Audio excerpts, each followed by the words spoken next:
The Marcia Week Show. It's the Marcia Week Show. From Barbados to Africa, voices unite. Educate minds, elevate sight. It's the Marcia Week Show. It's the Marcia Week Show. From Barbados to Africa, voices unite. Educate minds, elevate sight. It's the Marcia Week Show. Talk truth, build roots, stories unfold. Motivate change, mobilize is the mode, that's the MR code. Hey! We growing, we know it.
Good evening, ladies and gentlemen. Good evening, boys and girls, and welcome to the Marcia We Show. And tonight we have an amazing lineup for you. I didn't even tell you that I'm holding in my hand the national flag of Barbados, and you just heard the national anthem of Barbados. And tonight we are dealing with so many different topics.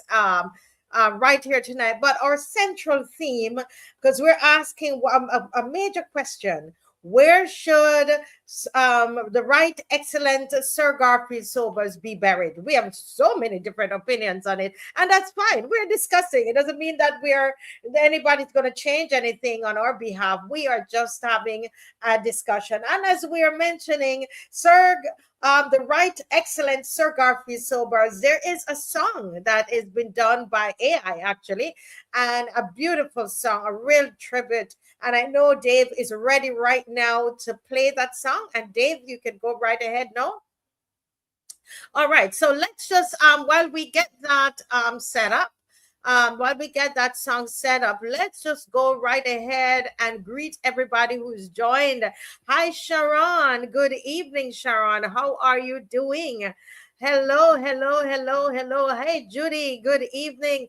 Bajan Boy, good evening. Mavis Lashley, good evening.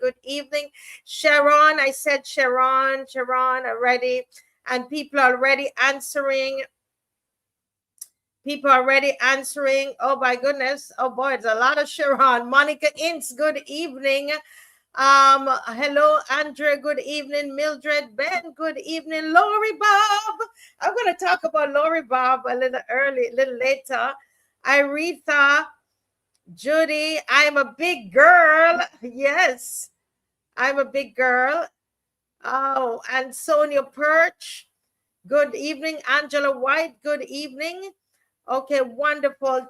Dave, I know will let me know when he's ready with that song. But in the meantime, can I just tell you something that this weekend I had the opportunity of working with Lori Bob. I love it. I love when people are practical. And we went by the 80-year-old senior citizen, Tiger. Tiger is so funny. We went to his home and we worked together as a team to, to get his home up. He's not well. And so we got his home up, cleaned out, etc. You saw what it was and what it had looked like, but we worked very, very hard to get it ready. I am a big girl was there. Go and big up yourself. I'm a big girl. She's a really great worker. And of course, and Lori Bob was there, and somebody else from the community. I won't call anybody else's name if they didn't give me permission. And I just want to thank you all for coming out. Jacqueline, my big friend Jacqueline from St. Philip, we rode up there together and we were working together. Yes, that was great teamwork. We worked together, and you know what? We thought we needed more people. We finished before time, Shirley. We got finished before time, and the next morning we were there again, early morning, with the carpenter. And I'm going to tell you more about that. I wasn't prepared for that tonight, but the carpenter we are dealing with. It's a father and son duo. And what we realize is that, which a lot of you said on here, you did say it to me, Marcia, you're going, that place, you're going to have to push it down. So when the carpenter came, after we cleaned up, because we needed to do the cleaning, so you can actually see what's going on, take out all of the old stuff. And that's what we did. Right.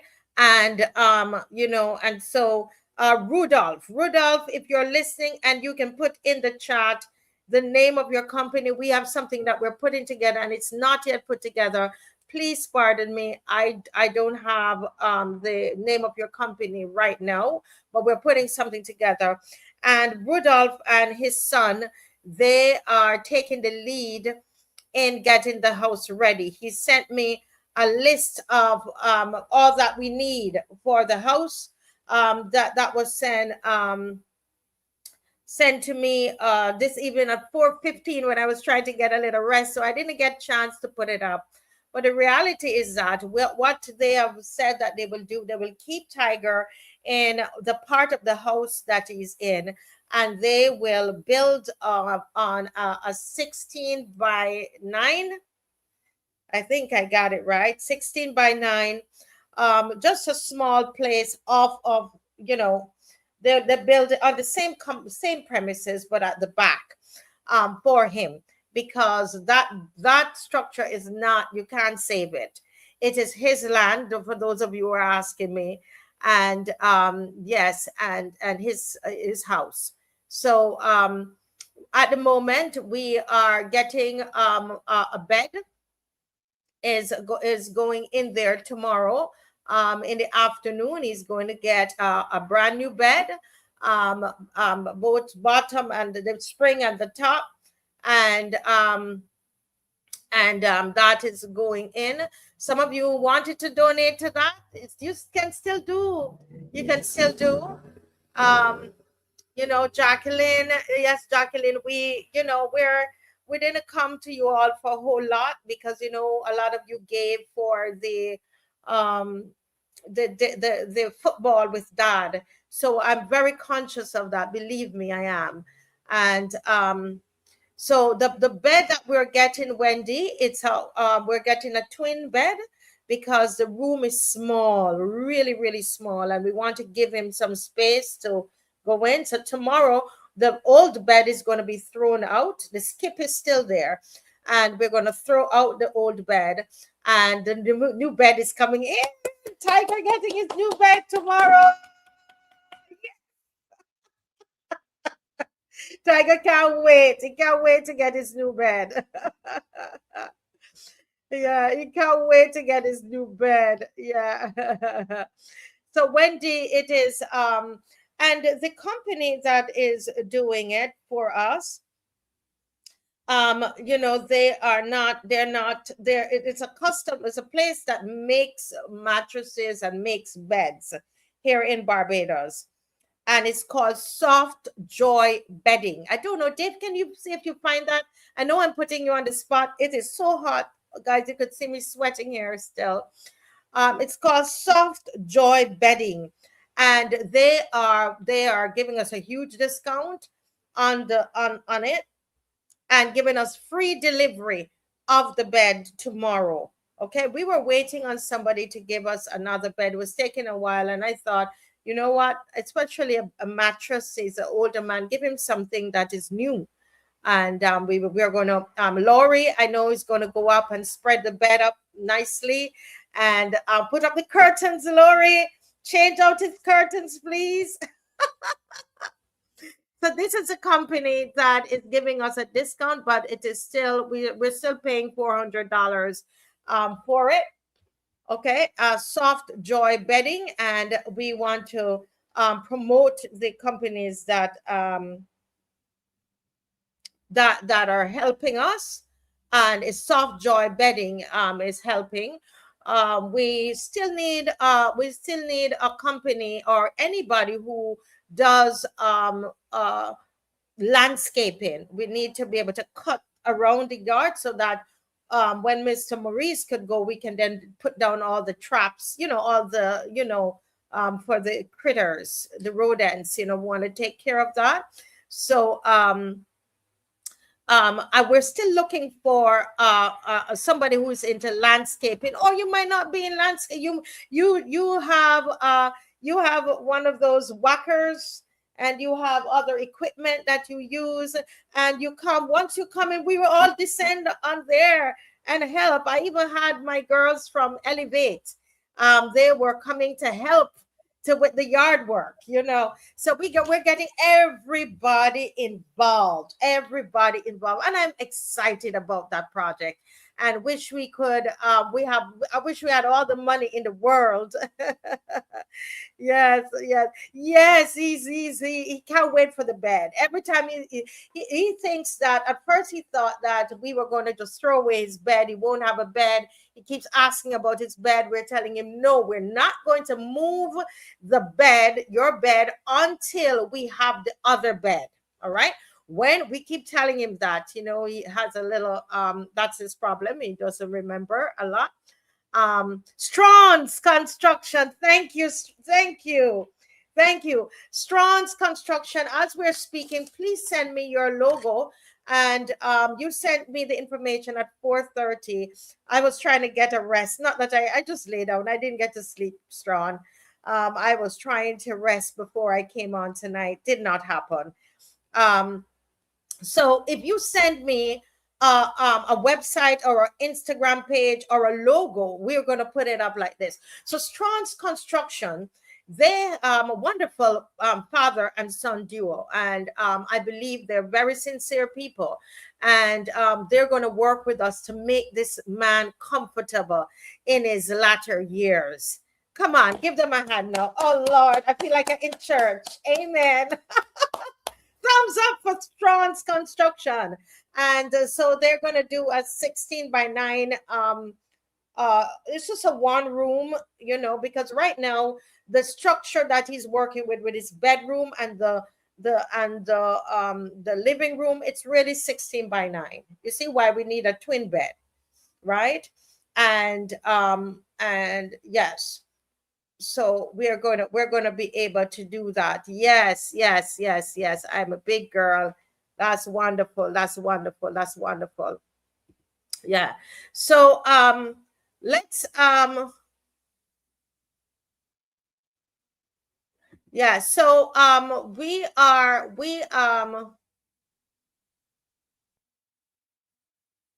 oh, I didn't realize it. Oh, wonderful, wonderful, wonderful, wonderful. I didn't realize that, Miss Knight. Can I just say, okay, I don't know what I can say, but I want to say just generally, I just want to thank Angela Knight. I think I can say it. I want to thank Angela Knight for her support. I've said it on the show before, so I know I can say it. Angela Knight, everything, even for the children, even when you don't see what she does, she brings stuff for my children at Praise Academy, and I don't take it for granted. She knows what I do. I think Angela knows me. In fact, my middle name is Angela, Angela, and spelled the same way, Marcia Angela. And I think Angela knows who I am and knows who my husband is as well. And I want to thank you, Angela, for what you have been doing. Here it is. I'm thinking that we need somebody to cut the grass, but then because I had somebody else, Angela, and they pulled out yesterday evening. And Jackie knows I read Jackie the message I got from that person. And I just bless them because I don't do this. We don't do this for ourselves. The reason I am this tired is because of all of these different things. But the philosophy here is, you might wonder, why are we doing all of this? I'm a big girl, was there. Angela Knight got in her vehicle and drove there. And I love that, to see what we're talking about, because you can be given to something and you're not sure if what we're saying is so. And so she drove there to see for herself. And I think that's great. And when we're finished with this, the same way we brought the accounting to you guys on the other project, we'll come and bring it to you. This is the money that we've collected for Tiger, and this is how it was spent. We did not collect a lot of money for Tiger, to be honest with you. We did not. And so we took a lot of things from home, remember? But the bed was going to be donated, and it was taking a long day. And it's a bed that's been used. They couldn't confirm if they had a frame. They don't know the size, and I've been trying to get it, and I just felt, Marcia, don't go with that. Call Soft Joy Bedding, and they're a custom furniture place, but manufacturing, local manufacturing. But and those things are expensive. But so he's gonna get a good bed. He's gonna get a good bed, right? And so I decided, I'm a big girl, to go with that. I said, why give him a mattress that's used? We don't know what's on that mattress. It's an elderly man. Give him something that's new. How many of you agree with that? Give him something that's new, and that's going to cost us $400. Dave said, but Marcia, when you use this, how are you going to pay for this other thing? He told me today. But I said, I have to trust God. And that's what I'm doing. Yes, I agree with you, Angelo. Yes, we could put down a temporary, we could put down something temporary on the floor, as well. Yes, we could put something temporary on the floor. Yes, we could. We could. Let me find out. We're planning it while we're on here, just bear with me, guys, because we're practical. We're not just going to be Lori Bob, what do you think? Because she's in from the community. Do you think we could put down something temporary on the floor while the Strong's construction, while they and while we raise the funds for it, nothing too expensive because we don't want to be spending too much money over on that side.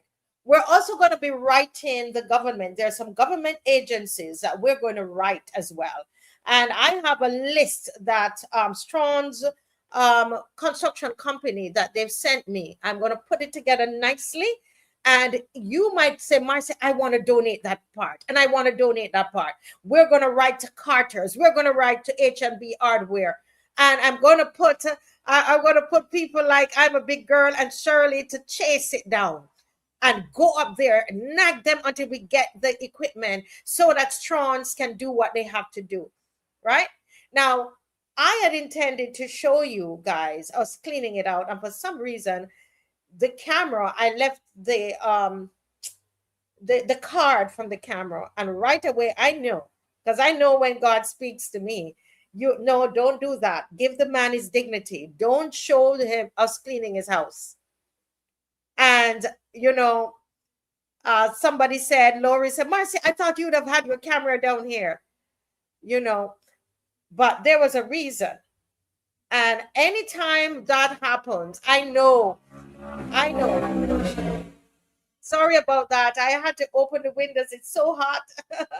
Dave could come and close his windows. So you're hearing the bikes passing. So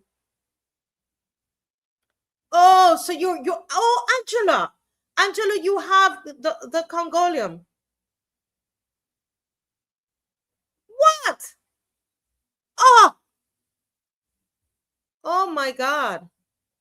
I had no idea. You're going to let me cry right now. I had no idea.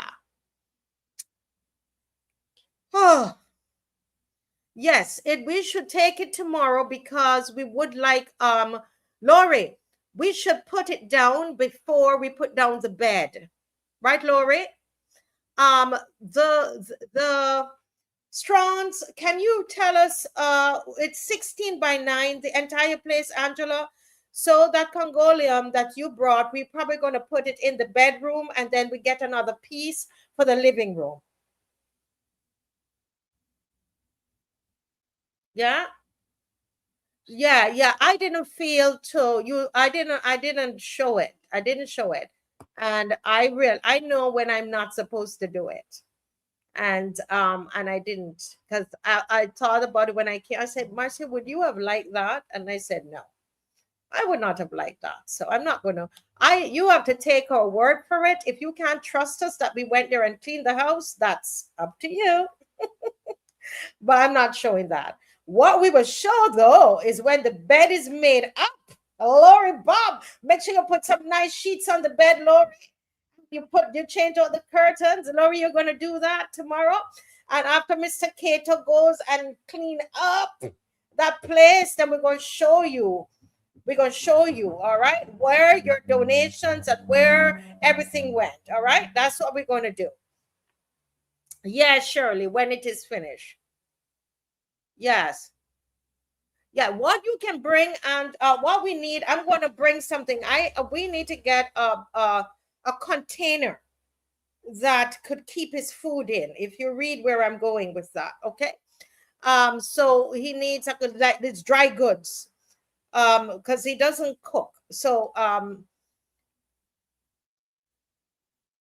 just figuring what I need to say. So it is so hot. Oh my goodness. Oh, Dave, can you come? It is so hot. Are you guys hot? My gosh. Oh my lordy. He doesn't need a stove, Stephanie. I wouldn't go there with the stove, okay? He doesn't need a stove. Thank you though. But Stephanie, if you call me on that, there's a fire victim, and this is when I come to you with these things, I would have checked them out already. Just like what Angela does, right? Yeah, bring it a little closer, thanks. Just like what Angela does, I go and I check it out. I hope you're not hearing the fan in the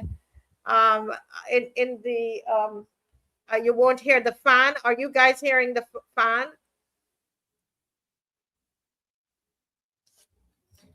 Yes, yes, yes. So he doesn't need to cook. What he needs so Stephanie, I was saying, Stephanie Hector, thank you for that. Thank you. He gets food from the, I think probably somebody said probably a microwave, probably a microwave would work, a small one. I don't know, but he doesn't cook. He gets this food is provided. His food is provided. It's his shelter and his the safety of his space in terms of it being sanitary and all of that. Okay, and that's what we went to do, to make sure it is sanitary for him, right? And yes, I would not trust him with the stove. I don't think that he should turn on any stove at all.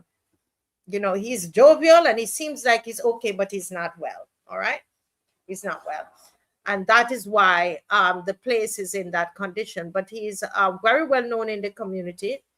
Yes, yes. So I am going to I have to make a note of that. I have a strong plastic bin so that he can have like his biscuit inside there and so on. You see?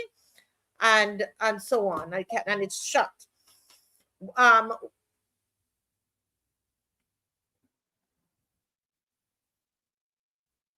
right. So I think he has electricity. I believe he does. He does, Angela. He does. He does. But we're going to write, they're in government. There's some agencies that we can write. We've helped some other people before, but we don't know how fast they'll be able to get it done, and that is part of the challenge. And I think as well, there are some things that if we can do it, like for example, we could have sat here and complained the whole time that the nothing was done for him. But there we are. There were five of us. It was five of us, and we got the place cleaned up. Five. And here is Strawn's construction company stepping up, and Paul is going to help them as well. He's a sole trader, and he is going to an entrepreneur. He's going to come up, and a carpenter, and he's going to help as well, right? So it's really us all working together, and not waiting. I think the message here, guys, is the power of the people when we come together and we decide, like that gentleman who uses welfare check to buy stuff for the elderly at the geriatric hospital. It's when we use our nothingness. It's like me telling Dave today, Dave, well, we just buy the bed. I don't know how I'm going to pay for this other thing, you know. So yeah, and things. So yes, probably yes. Yes, that is true. I'm a big girl. Look at the screen. Folks, you know how we do it. We live, and we're practical. We don't just come and talk about stuff. Angela is saying a container to put some portable water in. I'm a big girl. I mean, I will take my lead from her because she's from the community and she knows him, and she is who actually introduced me to him and asked me to go there with my camera to show us his condition. And he's very jovial, very jovial. Yes. All right. All right. Okay. So if anybody wants to help with the bed, you can. And someone said to me, Marcia, you don't feel bad when you come on to ask. I don't. I choose when I want to ask because I do know that you have your own bills just like we do as a family. And I know that is difficult because sometimes you have it, sometimes you don't. You know, and we all go through that. I am telling you. So I don't want to overburden you as well. And there are lots of things that we do. We've been working with this fire victim. I didn't even bring that to you. But seeing that somebody said that they had this stove, she needs it. She really needs the stove. So if you can reach out to me, 236-7000, and we will bring the we will have the stove ready for her. Okay. Yeah. Wow. Well, we let me see if there's anything else on Tiger. Okay, somebody, yeah, she's saying that the stove is a good idea. Not the stove, the container. The container is a good idea. Yes, I think the container is a good idea.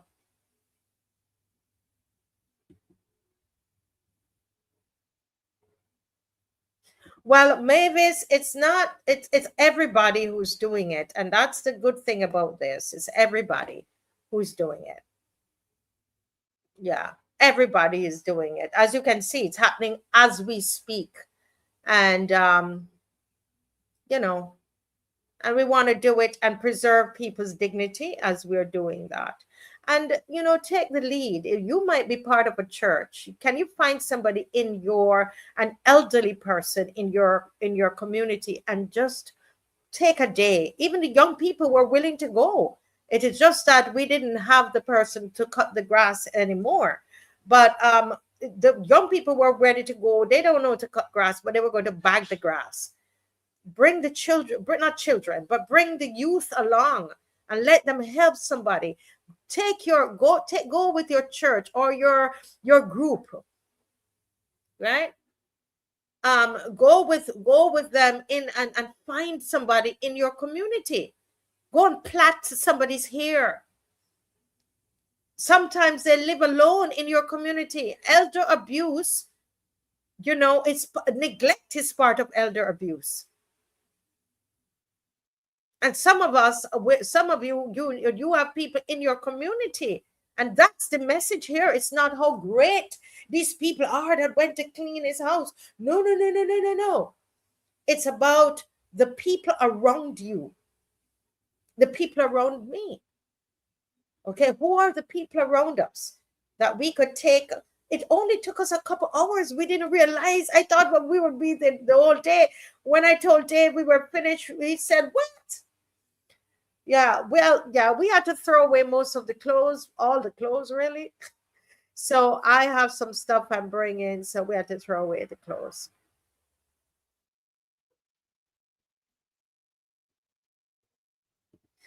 Yeah. So, okay, Stephanie Hector, give us a call. You know, just call us when the show is up. Yeah, if everybody goes out and does something, it can work. The point of this is this. I know one of the central thing we do on the show is that when we're talking about issues, we talk about what the government needs to do, don't we? Yes. And we know what the government needs to do, and we're going to write them concerning Tiger.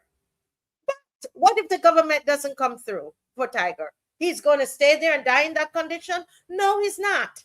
Not when we see it with these two eyes. If we see it with our eyes and we have the wherewithal, I don't have the money, but I have a platform, right? You might not have the money, but you know somebody that work at Berger Paints, right? You know somebody that work at Berger Paints. You know but somebody that work thing. Somebody's calling me. Let me take this call. We're a little let me take this call and see if I can engage this person really quickly. Good night. Yeah, I just want to take. Hello. Yes. Good night. Welcome to the Marcia Week Show. Really quickly, dial because yeah. I just want to tell you that I want to give him 2 buckets. Yeah. Oh, that would be great. because they have the covers on them, right? You can. It's a big 5-gallon buckets. I want to give him 2 buckets. It's all right. Oh yes. We will have to come and we will have to pick it up, or I have to send somebody to you for it. I'll send somebody to pick up the 2 buckets. Yes. Thank you so much for calling. But you can pick it up. Call you be out there on the side come around. I know, but listen, my brother, I you see how long I tell you I'm coming to pick up my buckets? I've been so busy. Okay. But we're gonna try our best. If not, if I don't come, I will send somebody to pick it up. Somebody to pick up the buckets this week. We are going to try our very best to do that. All right, send somebody to pick up the 2 buckets. Yes, sir. Okay, then. Yes, appreciate it. Okay, thanks, then. Yes. Thanks. Yes. You have a good night. Yes, sir. Okay, then. Don't you just love the Bajan spirit that is happening here, folks? It's wonderful. The Bajan spirit is wonderful. It is.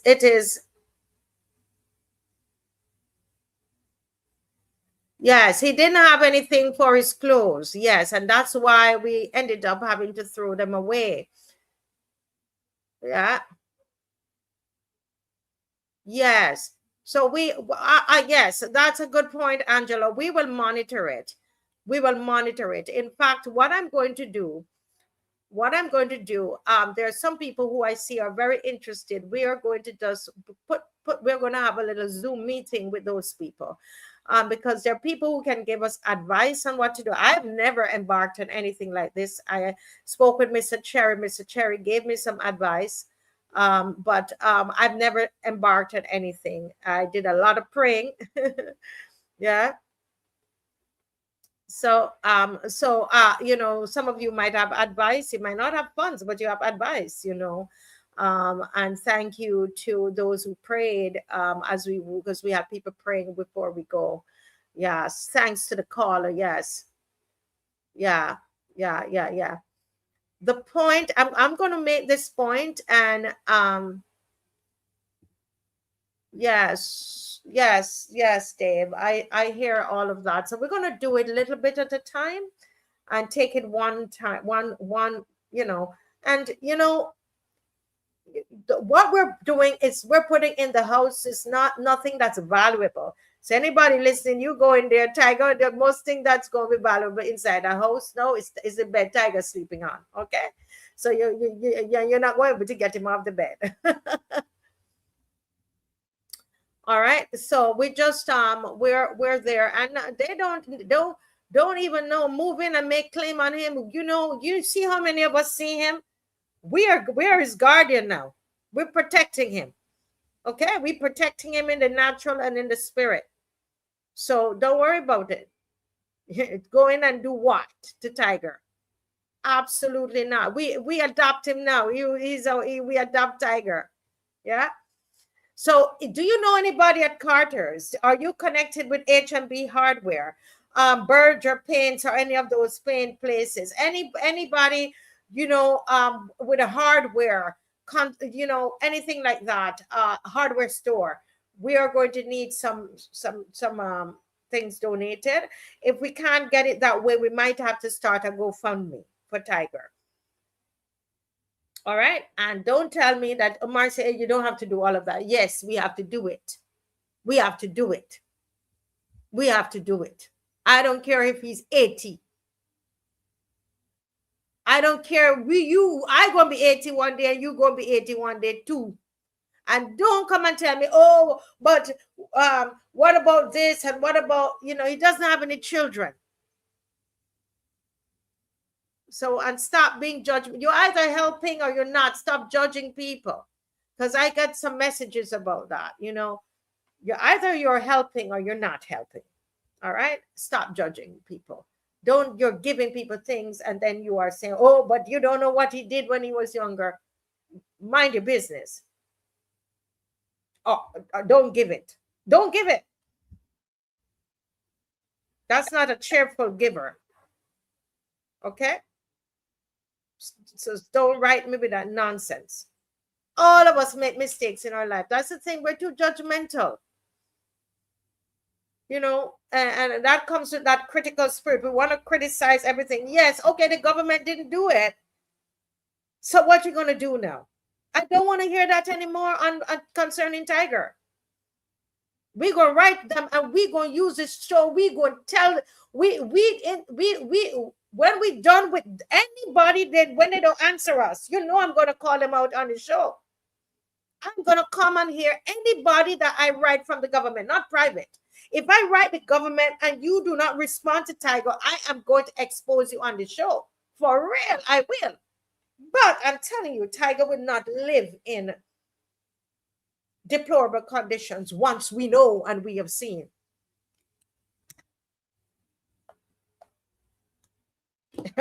Somebody tell me Berger. When I said Berger Paints, I said to myself, isn't that closed down? Yeah. Yeah. And that's the thing that, and the last thing I say, I need to move on from this. That's the last thing I say on Tiger, that has nothing to do with what we're doing for him. No, I don't care what it is. He is in need right now. Politicians have come and politicians have gone. You've had DLP in that constituency. You have BLP in the constituency. And people promised him and they did nothing for him. We will not be those people. Okay? We will give what help we can. All right? And stop judging people. Yes, somebody says Carters have paint at $40 a gallon. Okay. All right. So that is that with Tiger. So I have nothing new to show you but that. But when after the bed gets there, I can't wait to see that picture. Yes.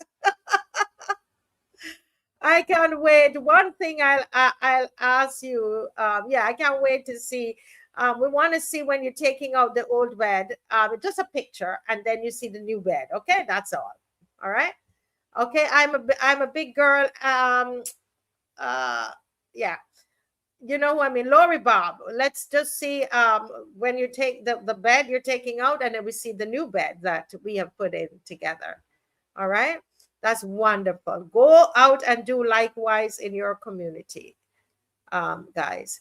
All right. We're going to move on from Tiger. Tiger gives me a happy feeling because of what we're doing.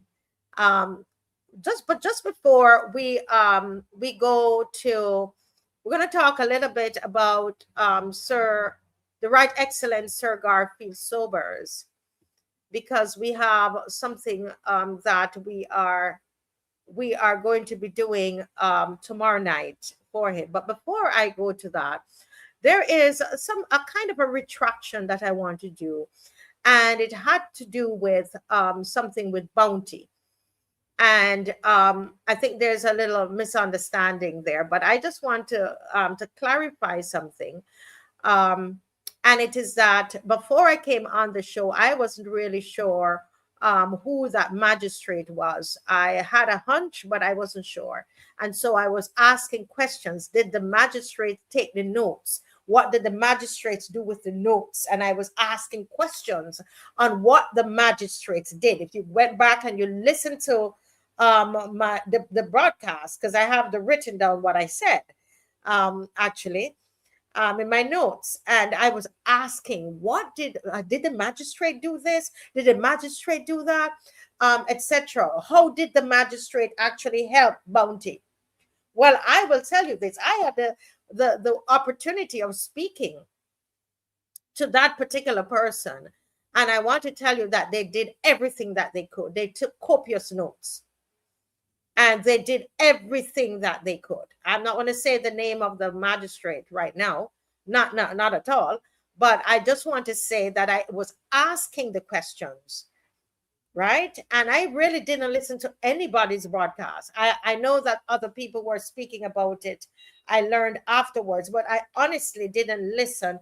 I spoke to people, and I remember I said, I cannot say who I spoke to because I will not give away my people, right? But I actually didn't listen to anybody else's broadcast. Okay. I just went by what the interviews that I had. Okay, and those people did not give me the name of the magistrate, and they didn't know too much details about that particular part. And I told you that I spoke with a lawyer who was in the courtroom. All right. Okay, so I just wanted to clarify that though I was asking the questions, like I do all the time. I'm not going to make a statement about the magistrate. I will ask the questions about the magistrate, right? And when I met when I had a conversation with she's a wonderful woman, I realized that, wow, she really did care, and she really took a lot of notes and went above and beyond legally, right, within her scope, then, to see what she could do for him. It was really sad to see him. I saw a glimpse of him, crawling into the courthouse on his, or dragging himself on his bottom. I did hear that his leg was injured from very good sources. And what I hear from those sources is that it's a problem within the system, that this is what is done, within the system you have, prisoners. The prisoners are not properly cared for. And again, when I talk like this, people say, to me, Marcia, but they're prisoners, they need to take what they get. And I say to that you know what, even the prisoners, they have rights. Even the prisoners, they're human beings. And that's why that magistrate would have taken the notes and not saying, well, you're accused of so and so before me. He's a person, and they're human rights organizations, right, that will deal with those kinds of issues, and that you can actually write to and complain. And it's not the first time we're hearing about what has happened, so I think that he should not be crawling in. If it's what we see with our eyes is what it is, that he needs to get medical attention. And I have not had the chance, because we were dealing with Tiger on the weekend, to be honest with you, to follow up with my sources. And as I said, I try not to listen to other people's broadcast. All right, because I want to what I'm saying, I want it to be correct. And that's why I came on here and I told them that I will do some kind of a retraction, and just to clarify about that magistrate. Okay. All right, so we move on from that. Tomorrow night, we have a special show lined up for you tomorrow night. Every night is special, because tonight is special. We were talking a lot about Tiger, but tomorrow night, it's going to be about the Right Excellent Sir Garfield SOBERS. We are having, guys, a very amazing that word seems overused, but it's going to be really special, because I don't know, a lot of you might, none of you will never know. I had been doing research on Sir Garfield SOBERS, and that was in 2018. In 2018, and I started to write a script. So I have a 90 minutes documentary script written on Sir Gary, waiting on permission and funding to get it done. And but it was sitting there for a while, and I went back for it. And so we're going to do 2 excerpts from the script tomorrow night, thanks to Michelle and team. They are working, I'm talking, it's just 2 of them. I'm talking like it's a big editing team. It's just 2 persons. where they're doing a magnificent job of editing those for us. I just took two short excerpts. We're going to show you that tomorrow night. And we have Dr. Derek Alleyne is going to join us tomorrow as well. As you know, the idea is really not my idea. It's really Dr. Derek Alleyne's idea to do that special show tomorrow, right? It's really Dr. Derek Alleyne. So I want to give him, I want to give him his give thanks to him for the idea. So we are creating a studio. We're going to get it professionally streamed so that there is no problem. All right, we're going to get it professionally screened. So we're not going to have any issues. We're meeting with them tomorrow morning early. And we do have seating arrangements for about 20 persons. Excuse me, Dave, you have it now. Thank you.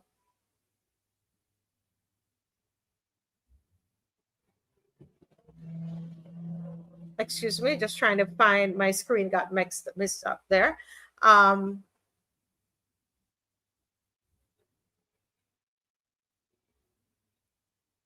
Yes. Okay, sorry about that. So we've created a special section in the school, and we've done, we try to do our things as nice as possible, that we're using what we already have. And we are going there tomorrow morning, God willing, to finish up. Angela is going with us. Thank you, Angela.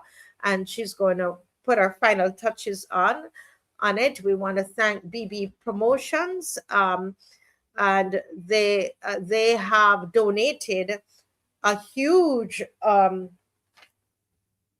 I'm going to send it. Let me show it to you.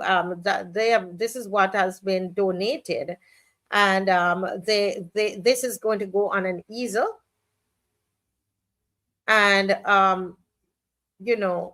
with Sir Gary. And I'm gonna send it to Dave. This is what is going to go up, and we want to thank BB Promotions, BB Promotions, for their help in getting it done. All we need now is that easel. BB Product Sourcing and Fulfillment Services. BB Product Sourcing, yes, and Fulfillment Services.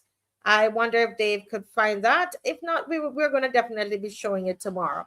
But they used to be Secretarial Express. That's where we got all the mugs that we did for the guys that they love their mugs so much for the DLP candidates. Remember that?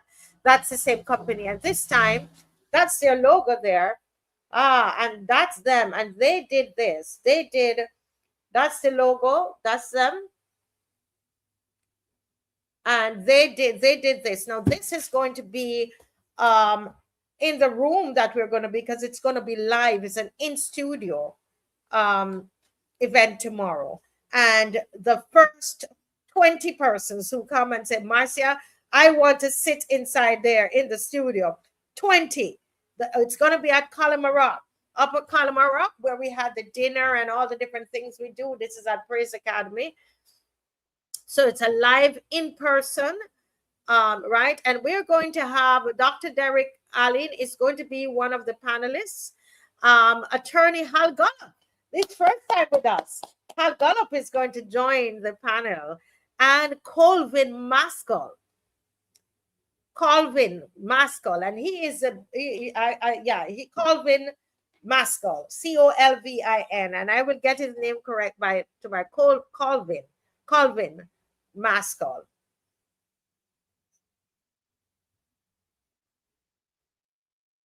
Yes. He's going to be a panelist tomorrow. There's one more person. I won't say the name. We're waiting on that particular person to give us an affirmative.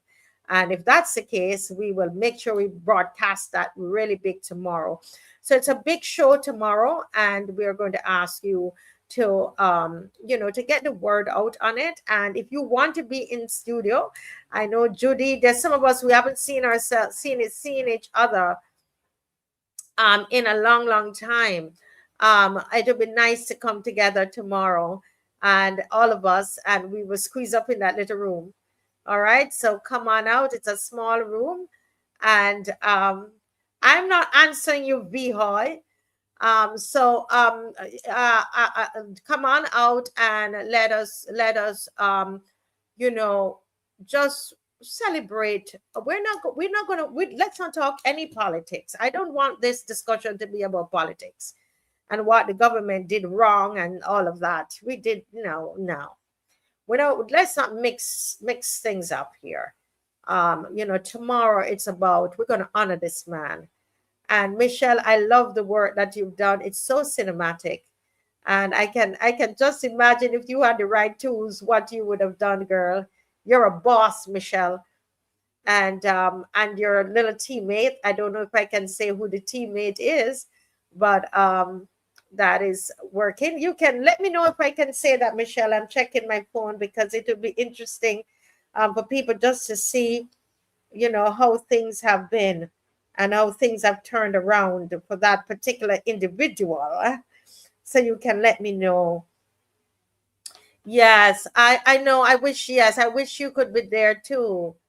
I wish you could be there. If you're listening, we only have space for 20 persons to sit in that audience, in our studio audience. And if you want to be in the studio audience, you want to give a tribute. If you come into the studio audience, the microphone will be put there for you, and you are able to give a tribute. All right? You can give your tribute right there in that space. All right, you can read your tribute, you could write it, you could come with a poem, but we're going to reflect on this distinguished Barbadian and all that he has accomplished, and we're going to be encouraged and to keep on doing good. Yeah. So yes, so we know that the funeral is going to be the celebration of his life will be on Wednesday, and it is at Kensington Oval. And so the question we are asking tonight, which I've gotten several calls from morning about it, which is why we raise it. We don't raise things that doesn't matter. Where should he be buried? So I wanted to get in this conversation tonight. I want to hear your thoughts on it as we go through the night, and all ideas, all matter, right? Put your thoughts down. Where do you think he should be buried? Right, at Kensington, or do you think that that he should be? We already know where he's going to be buried, so we're not trying to. People are just. This is something that I've been contacted about several times. So I like to pick up on what the people are asking, and nothing is wrong with asking a question, right? So that's what we're doing, all right. But we want to make sure that we honor him. Yes, thank you, Dave. This is where the funeral is going to be, here at this location. So in the meantime, get your answer ready. And when you come on tomorrow evening, you will see this beautiful and it's actually really, really big. I'm looking at it. I'm going to tell you what the size is. And again, we thank BB Source and Fulfillment Productions for what they have done. But it's a big one that we're going to have, right? BB Sourcing. Okay, it's going to be 24 by 36. That is really big. And if you have, we tell the truth, we don't have the easel to put it on yet. you have an easel, and you said, Marcia, I want to lend you that to put Sir Gary picture on, and so it's prominent in our production tomorrow. Call me, girl, or call me, guy, and let's get it and put it up. You'll be honored to know your easel was used for that. All right. Yes, he's a great legend, a great human being. Great human being. All righty, folks. We're going to go right into the other section of our program, and this we're calling Victor Lewis Investigates. Victor Lewis Investigates. He's doing such an amazing job. And, he's going to come in now because we didn't get to finish up the last time. And so he's going to come in, but he must get ready, because when he gets in, I'm going to ask him a question. And the question is, I'm going to put up the question on he has to answer, but answer quickly so he can get into his program. Good night, Mr. Lewis. How are you? I'm quite fine, And the answer to your question at Kensington Oval. You believe it should, but somehow you're looking that way, and I am here. You're not looking. You're looking. Your camera is at the wrong angle, man. Oh, bear with me. I can see myself there. Hey, which angle you want me to go? So, tell me. You need to be looking straight ahead. Turn around, camera. Turn around. How I look there now? I look nice.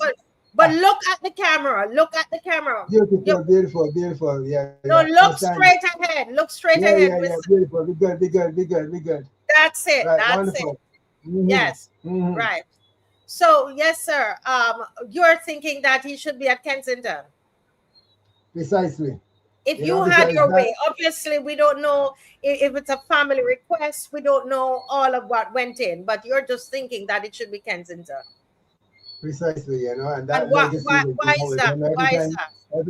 Every time we got activity at Kensington, there would be his vault that he would be there for everyone, to look and reminisce, and the history and everything would be there. So from generation to generation, he will have that, being part of his legacy, and it will be advocated whenever there's a game there, whenever there are visitors there. Anytime some person goes to Kensington Oval, they will always hear about the Garfield SOBERS vault, and that is where he is. And his legacy will live on to me better at Kensington Oval than anywhere else in Barbados. Yes. Okay, that's your view. All right, that's your view. We want to hear everybody else's view before the night is up.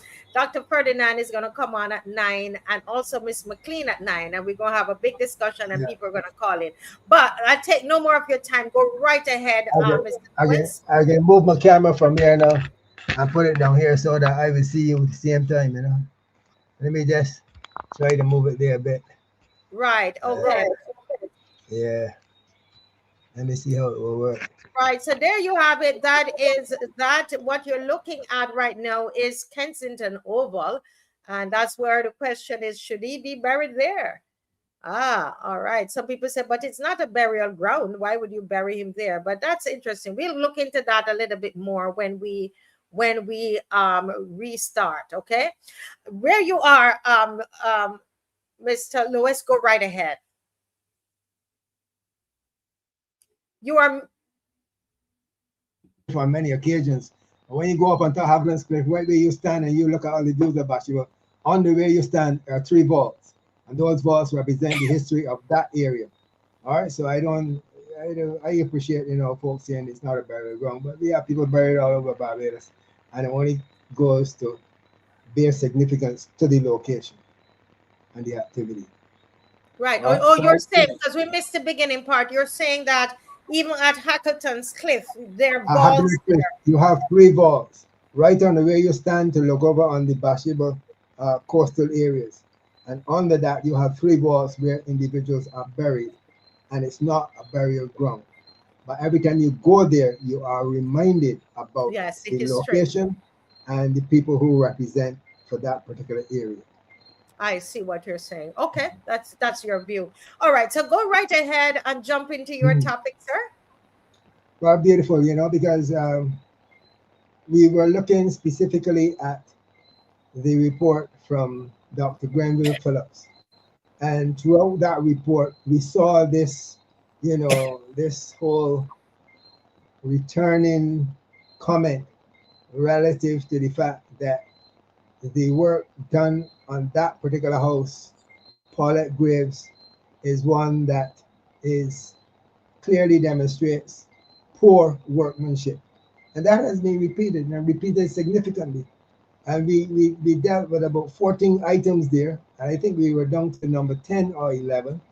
And we're going to have the same repetition, Number And 10. say that again.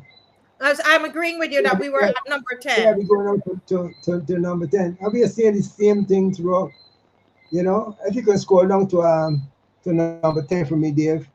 But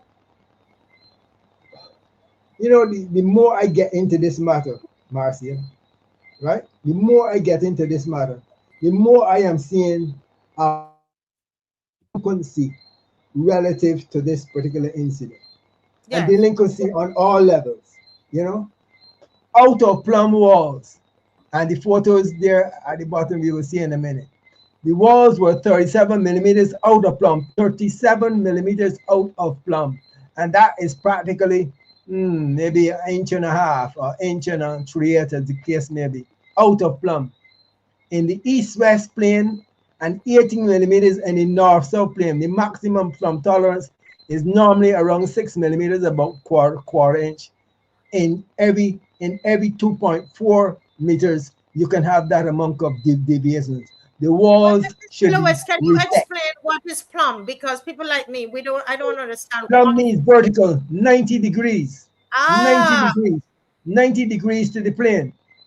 So okay. if you're standing and you're standing vertical, then you're standing at 90 degrees to the base. That Yes. is plumb. So And there's as the I said esteem. before, yeah, go ahead. As I said before, Granville Phillips used what we call a laser level. And that laser level, takes you precise, precise in terms of being level or being plumb. Level is when you're 180 degrees, plumb is when you're at 90 degrees to the plane. And he's saying the walls should be reset. He didn't say the wall, he said the walls, meaning the entire foundation, which is the wall section, should be reset. How could you reset those walls unless you seek to remove the existing foundation and restore a proper and new foundation for the lady? Yeah. I don't Who know. has seen this? Who has seen this report? This is the engineer's report, people. We would have heard Mhm. from Miss Paulette, and she saw it with her eyes that something was wrong, but she was told to get an engineer. She paid $700, folks, and she got a structural engineer. And this is the Mhm. report of the structural engineer. So, who has seen this report, Mr. Lewis? Huh? Who has seen it? Which official has seen this report? Well, that's a wonderful question because I know that the it is said the Chinese, and that is a big name, and they said the Chinese because the Chinese said, well, go get a report from an engineer, and she made request to the constituency rep, and the constituency rep told her, well, go get the engineer. So I don't know if he saw the report, Ramal Springer. I don't know if he saw it, but of course I think it. And the Chinese then they are well affair with the actual results of this report. And everything speaks to poor workmanship, poor workmanship. It really disappoints me because I've been in technical education for all my life. And in 2026, you can have an incident like this. And an engineer is coming out and saying that throughout this report, everything I am saying is because of poor workmanship. How in the world we could have Chinese come into Barbados to do all of this extensive repairs in our country, and we having individuals who we call on a project such as that, and our engineer, Mr. Granville, Dr. Granville Phillips, says clearly like a reframe poor workmanship. And with all due respect to Rommel, because I'm hearing some things, Marcia, by the end of my little session here tonight, will shock you. Shock you. Yeah. Give me the next one there. I have a lot of respect for Mr. Springer, but this situation has clearly gone out of hands. Clearly gone out of hands. It appears to me that they don't give two hoots about Paulette Graves and her family. Let me just extend it. I am extremely disappointed. Extremely disappointed. Light coming through the ceiling at North Wall. Light coming through the ceiling. You can imagine somebody repair your house, and when you look up to the ceiling, you can see the light.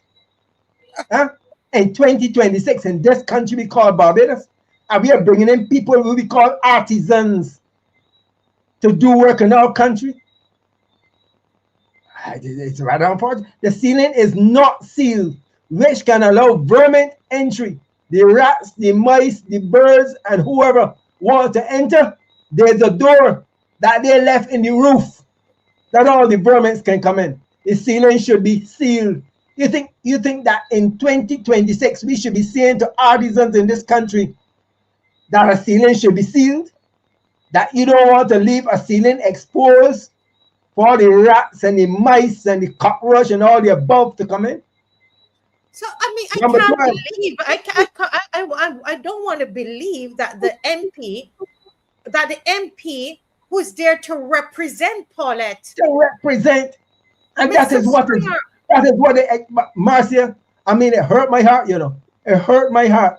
I had a conversation with relatives from the family, today, and I'm so disappointed. I mean, things that I didn't know before, I learned today. I mean, and it hurts my heart to see that Mr. Lewis, I'm on the Marcia Week show, seeking to defend a situation. This is clear cut. All that lady needs is representation. She needs nothing else but representation. And who should start? Mr. Roman Springer. Advise her what to do. I mean, the lady's back is still hurting. She don't have no money to attend doctor and all the above. She took out money for the report, $700 of her piggy bank. She paid lawyer, Marcia, yes. She paid lawyer who failed to do anything on her behalf. Yes, Marcia. That's what this lady did. Well, let me go on to the others there. Let me go on to the others. And this 166 square miles, this is what this family is subjected to. Now we go to number we go to number 11. We see that light coming through the ceiling, on the north wall. We go to number 12. Deflected ceiling in the kitchen, at the rear of the house. A deflected ceiling. The ceiling is not sealed. If you go to item 11, what do we see? In the center column, the ceiling is not sealed. When you come to number 12, in the center again, the ceiling is not sealed, which can allow vermin. So it means now that if you go through this entire house, the vermin has got several entries. They don't have to come through the door or the window. They just come through the holes in the ceiling left by those artisans that went there.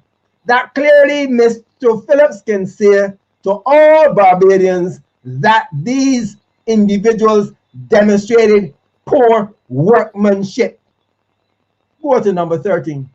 Vertical gap between masonry wall in the kitchen and pulled out top plate, meaning that the impact of the tractor on the building still left that area deformed. There's a vertical gap between, meaning that areas separated, a vertical gap between masonry wall and the timber stud wall.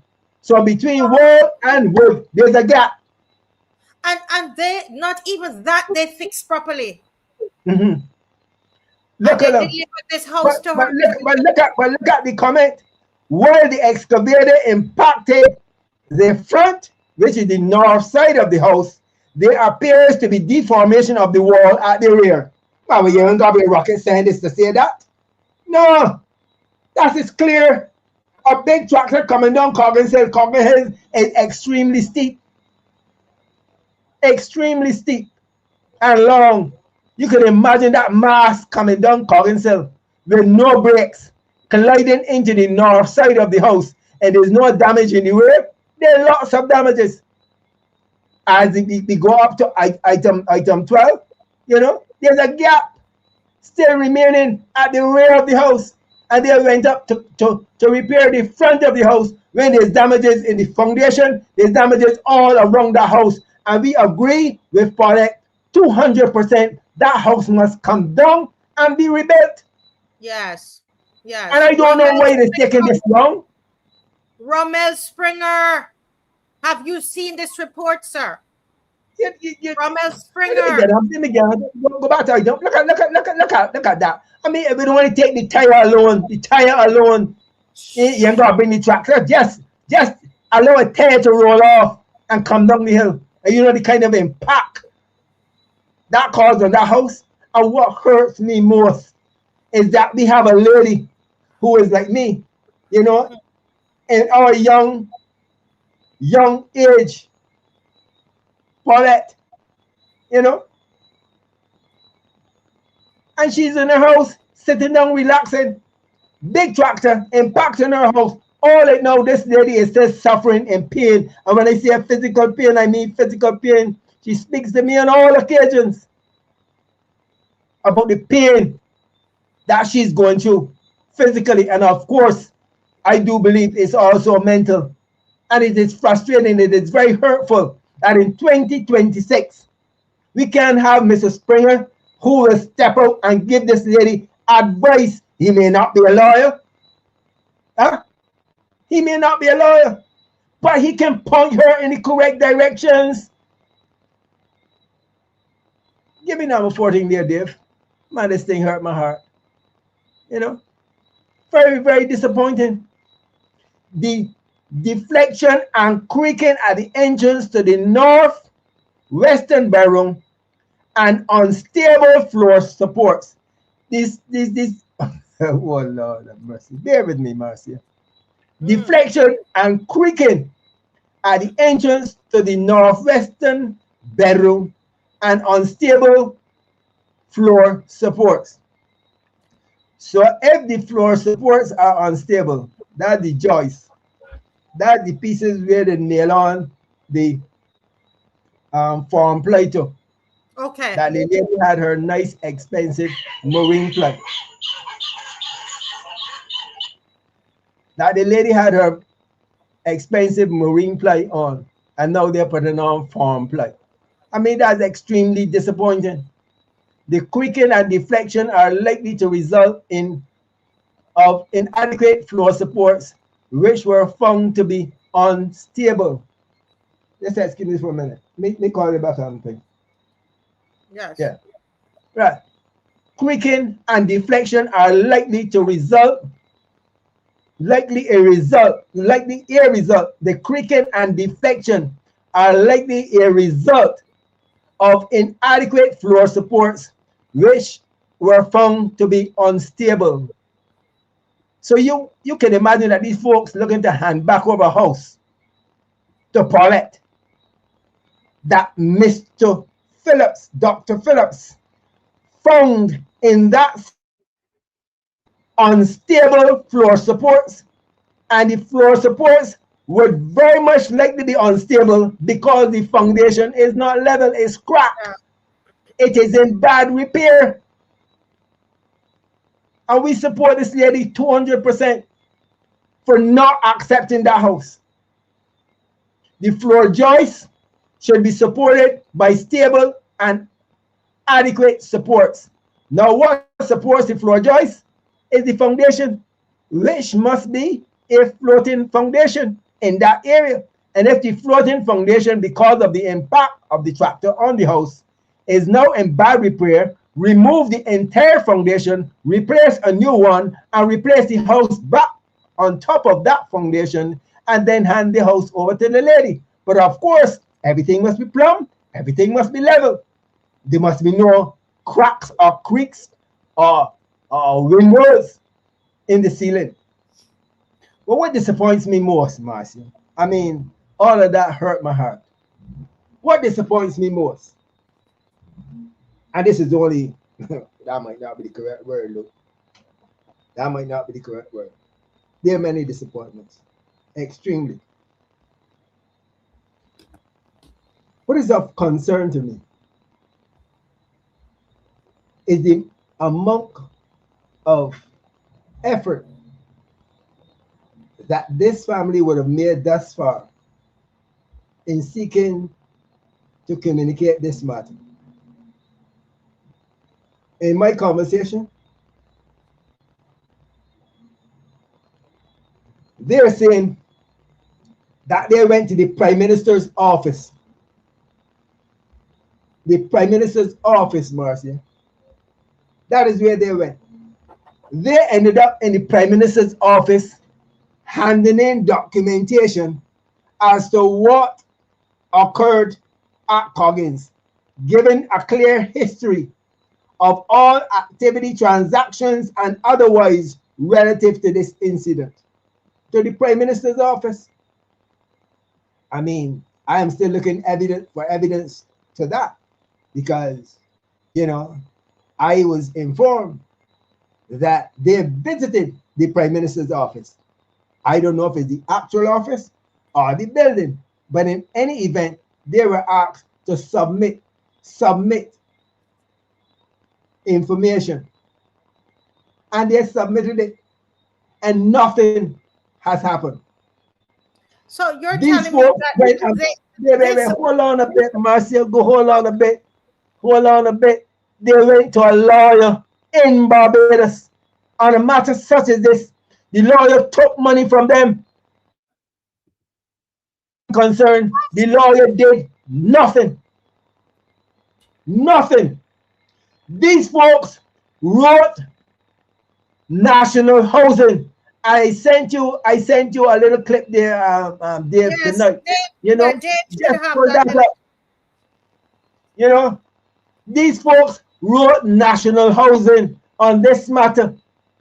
So I was informed that the ministry in charge, of course, we know it is the Ministry of Transport and Works, right? It is the Ministry of Transport and Works that is responsible for road repairs in this country we call Barbados. It is the Ministry of Transport and Works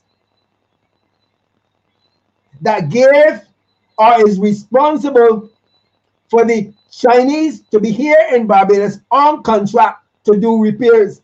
They are responsible. And it's the Ministry of Transport and Works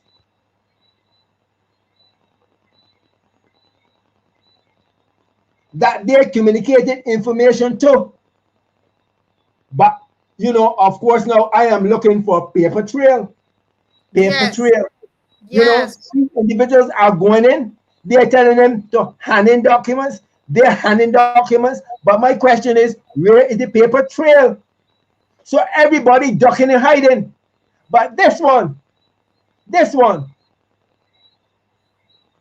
So this one constitutes part of an email that was sent to National Housing. And let me just read this piece. It is so distressing since the hurricane season is approaching, and I probably mean the hurricane season for last year. Yeah, because it happened, you know, it happened in May. 2025, yeah. Yes, it's approaching, and soon, and my house is not safe for me to live in, and I don't know what to do. I mean, that question is quite valid. When Paulette made this comment, I don't know what to do.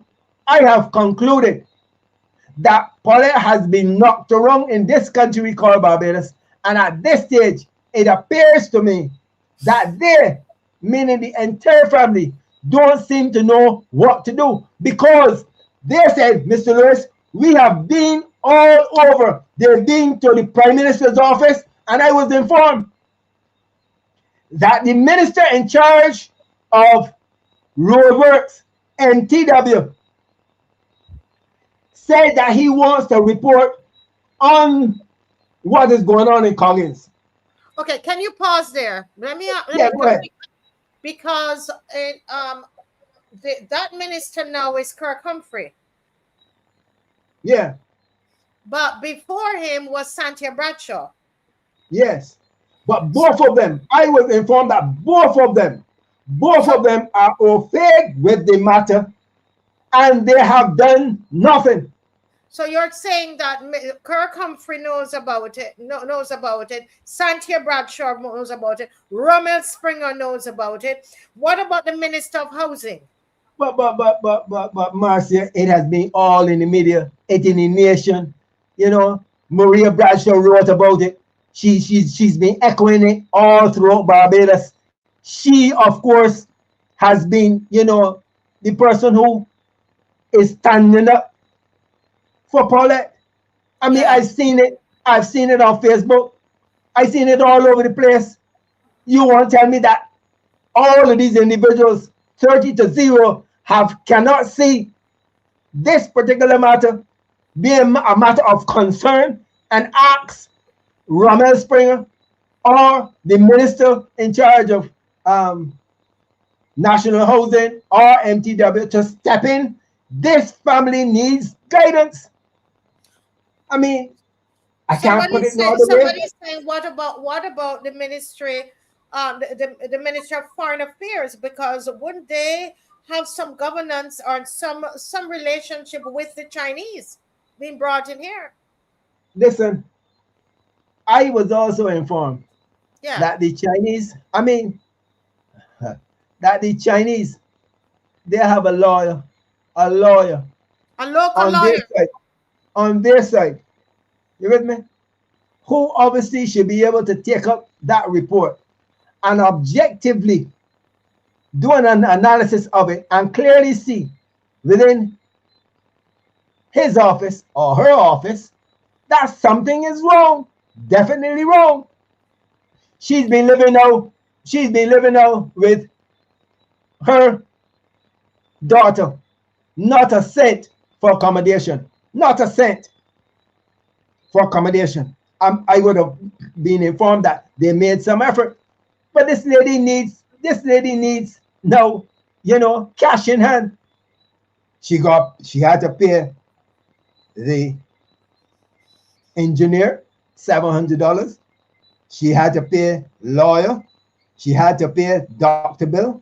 She needs to go back to the doctor, but don't have no more money. Of course, she can't go to the QEH because you can spend about 4 or 5 days, if not weeks, in the casualty before you can get to an award. You know, this is very disappointing. And I reached a stage, Marcia. I mean, there are lots of things here that really got me, you know, bothered, very concerned. Because sometimes I would see individuals on my TV, I would see individuals on print media and social media and otherwise, and these individuals are called communication specialists. Yes. Communication specialists, you know, and it really hurt my heart when I heard the name Joyanne came up. You know, and anybody else know the surname? And really, that bothers me. So it bothers me significantly. Why? Because here you are speaking to an elderly widow in this country, where you can clearly see, a blind man will see this lady sitting down in her house, having the best of reception in her home. Tractor comes down, shatters up, and Joyanne will say to her that material is marine ply and not farm ply. That is what Joyanne, the communication specialist, did to her. We have to say that's the allegation. We have to say that it's an allegation. That it's an allegation that Joyanne, who is a communication specialist, and I believe that name, somebody said, Marcia, You're mistaken. Joyanne is not Chinese. You think that? But No, I know cannot Joyanne. believe, I don't believe it is Joyanne Haig, because as far as I'm concerned, it can't be her. It can't be her that stood up and would say that to a lady. Is Joyanne Haig the communication specialist that Well, I don't know. I am saying I don't believe it is her. I don't, but I know that there is some association, but I don't think it could be her that would have can't done be her something of that because, nature. I mean, the way she presents herself in the public, it can't Yes, be Joyanne Haig. well refined. That's But how can an individual be so well refined and make a mistake? That's why I believe it can't be her. can't No, be it her. has to be somebody else. It It has can't to be. be somebody else. But I'm It saying can't that we have reached a stage on this matter, Marcia. I have reached a stage on this matter after looking into it thus far that we must step out with our white shirts. We want to get a picture of Paulette on all the white shirts, and we must march on this matter. I don't believe it is her. No, it I can't don't be believe her. that It this can't be lady. her. I No, don't no, think no, no. This lady, I've seen her on my TV up, down, across, and I have a whole lot of appreciation for her. I would hate to think that this individual would say to Paulette that is marine pride. Take it and leave it. And I'm saying to you, farm pride, $80. Marine pride, $200. 250% higher. Huh?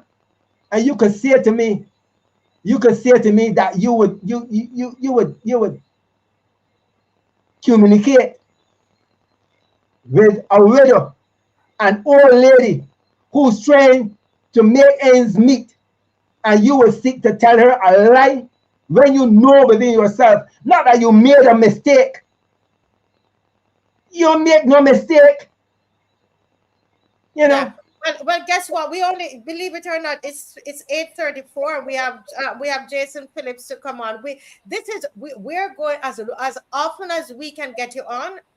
I am telling you, like a bulldog, I am holding on to this. This has to do with a widow. And you and I know how we feel about widows. We are going to stand with her, and you are doing a phenomenal job. I did take 5 minutes of your time, and I gave you back. You have 1 minute. Yeah, And Marcia. Mr. In this Phillips, 1 minute, I don't want 66. I don't want 60 seconds. I only want 10. Be ready to march. First up, I would like to say a goodbye to you. Be ready to march. This lady has been disenfranchised to a large extent on all platforms. Her house, her family, her money, her health, her mental faculties, everything. This is time to march on behalf of Paulette Graves. If Mr. Springer is not ready, then the of us, the body of us as a people. yeah, well, we're ready. We're ready. We Ready. will organize, and you let us know. A fantastic work, and you're not finished. Once you're able, whenever you're able, we will work out schedule. We are back on. We have to keep this because we need to see the pictures as well. And let me clarify about this wonderful lady that is before us, Dave, as Mr. Phillips get ready to come on. I can see Mr. Phillips in the green room. He could turn on his camera when he's ready. But let me say something about this wonderful lady on the screen. I don't know this woman, and we don't know. We never got a last name. We don't know if this is the person. But I just want to say whatever. I would hate to think not. Let me just complete what I'm saying, Miss Lewis. It's very important that as we are saying, we don't know. Because she seems a very competent person, and we don't know. I kept saying it's a Chinese. I was just teasing. I know it had to be a Barbadian, but I am saying that these are allegations. And Miss Joyanne, is it you? We don't know if it's you or not. Can somebody let us know? Go ahead, Mr. Lewis, as we close. Marcia, sufficient. Are you ready to march? You're ready to out. march. We have to step out and support Paulette. I don't want to come back on this program anymore to dialogue on this matter. Be ready to march. It is Yes, sir. at this stage. The information I've gathered thus far, the entire family would have contacted all ends. I mean, I'm looking for paper trail. I'm looking for paper trail. I'm not seeing that, but I'm hearing that she, and they asked her to hand in, and it went from there to file 13. That is what it appears to me. There's no paper trail. I'm not finding the paper trail, but they've been there. They have made their efforts. They are exhausted, and it is time now that the lawyer opposition step up. The entire lawyer opposition step up and support this lady. She needs it. Thank you so much, Mr. Lewis. God bless you in what you're doing. May God bless you. Yeah, thanks. Thank you. Yeah. Oh, folks, I tell you, we've got work to do. We have work to do. We've got work to do. And we will get Mr. Lewis back on. Well, we have Jason Phillips. A lot of you are asking, is Jason coming on? Yes, he is. And he's on right now. We just changed his time. And so he will have his full 30 minutes. Don't worry about it. And he has a very interesting topic that he is going to be dealing with. But before he comes, I have a question. Before he starts, he doesn't know it yet. I have a question I want to ask him, and he just has to take a minute and answer. Good night, Mr. Phillips. How are you tonight? Good night, Marcia. How are you doing? I'm tired. I just rushed from our branch meeting at the St. Peter branch in my quarter, and then I can get online. Oh. I could not even get the tables to you and so on. So we'll see what we can do with what we have. Yes, and we work. I can see because your light. I see your lighting looks a little dark. Yes, you got to turn I'm on trying the to light. do a house setting, but it has a cozy look. But for TV, it is too dark. Yes, you don't have any lights in there, but that's okay. We can hear you clearly. Okay. Yeah, so we're moving on. We're so billions. We're trying to rectify it. Give me a quick minute. Yeah, but Jason, we are so, as Jason's doing that, I just want to thank him for being so diligent in being on almost every Sunday night. And he's very keen on this, does his research. And it's a pleasure having Jason on the program. He's back. Yes, Jason. Now this particular topic, it's one of great interest. But before we do that, I want to ask you: do you have, as a person, Jason, not on behalf of the party or anything, do you, as a Barbadian, have a preference on where the right excellent Sir Garfield Sobers should be buried? I think that's a personal thing. I think the family should be the only, well, against a person, group of people, or his family should determine where he is laid to rest. Okay, the family. It's personal. I will not decide. Nah, that's a family issue. Okay, it's a family issue. Okay, we plan. I'm writing on everybody's response. We're going to discuss that. I mean, he's a public figure, but at the end of the day, his family should be comfortable with what any arrangement should be. You should always consult with the family first. With the family first. Okay, so that's your view. All right, so let's go right into the topic that you came on to discuss tonight. Go right ahead. Right. Tonight I started to look at the numbers. This government has borrowed a lot of money from the inception, from 2018 until present. This is the borrowing government. And I was looking at some figures, and in 2018, you had the IMF extended a fund facility to the tune of $290 million. Then again, in 2022, another fund facility was extended to the tune of $113 million. And I must apologize to the viewing audience that we don't have the table up so you can actually see the figures that I'm talking about. But you know, you're on every Sunday. We will stay. We just we can stay on this. Continue to stay on this next week. Don't worry. Right. Then you had the IMF Resilient and Stability Facility in 2022 again. So that twice in 2022 they went to the IMF. So now on the second time they borrowed 188 million. So far we got 290 million, then 130 million, then 188 million. But they didn't stop there. They went to China then and borrowed some money for the QE's expansion. They borrowed $150 million. Then they went to the United Arab Emirates. And you remember this, $147 million in the Inter-American Development Fund Bank for the water infrastructure program. They borrowed another $200 million. Barbadians, write down these figures. Because in my mind, you talk about the economy is good, you're projecting growth and so on. But if you got $50,000 on the bank and you borrow from your sister and your brother and your neighbor, you might got $50,000 on the bank, but is the money yours? And remember, you got to pay it back with interest. So we're borrowing to facilitate our debt to pay off another debt. Then we went back to the IMF for a standby arrangement this year, 2026, and they borrowed US $257 million. And we have a whopping figure. Yeah. Total figure now of $1.345 billion. Marcia, look away. That number is frightening. I am telling you. $1.35 billion. And it's US. It is US.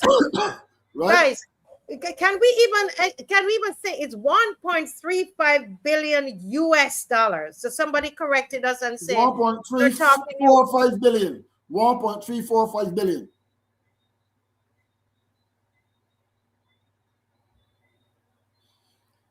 And there are other pieces of money that they would have borrowed, right, that I am not really going to concentrate on tonight.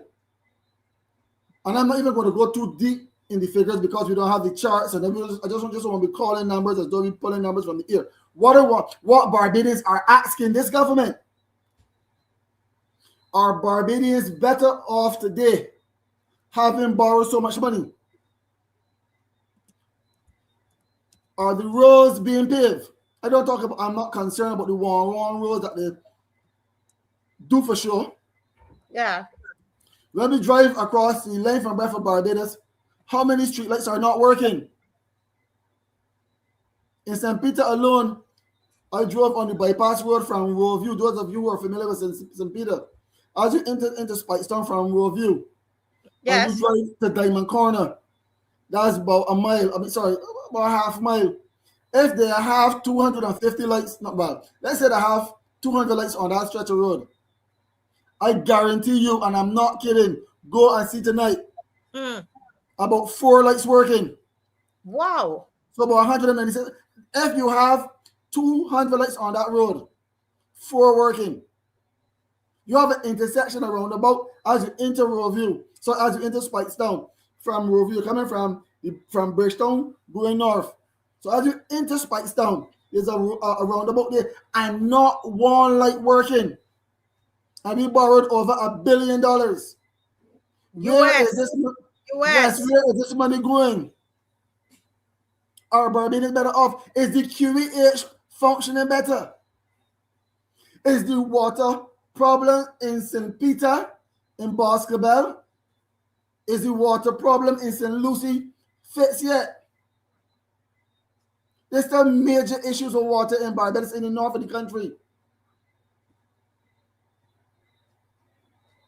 Can we say that the roads are smooth? Most of the roads are paved. Are police being paid properly? Are nurses being in fact, You know, there's some people in Barbados that not getting paid consistently. So government is borrowing loads of money, and we're not seeing value for money.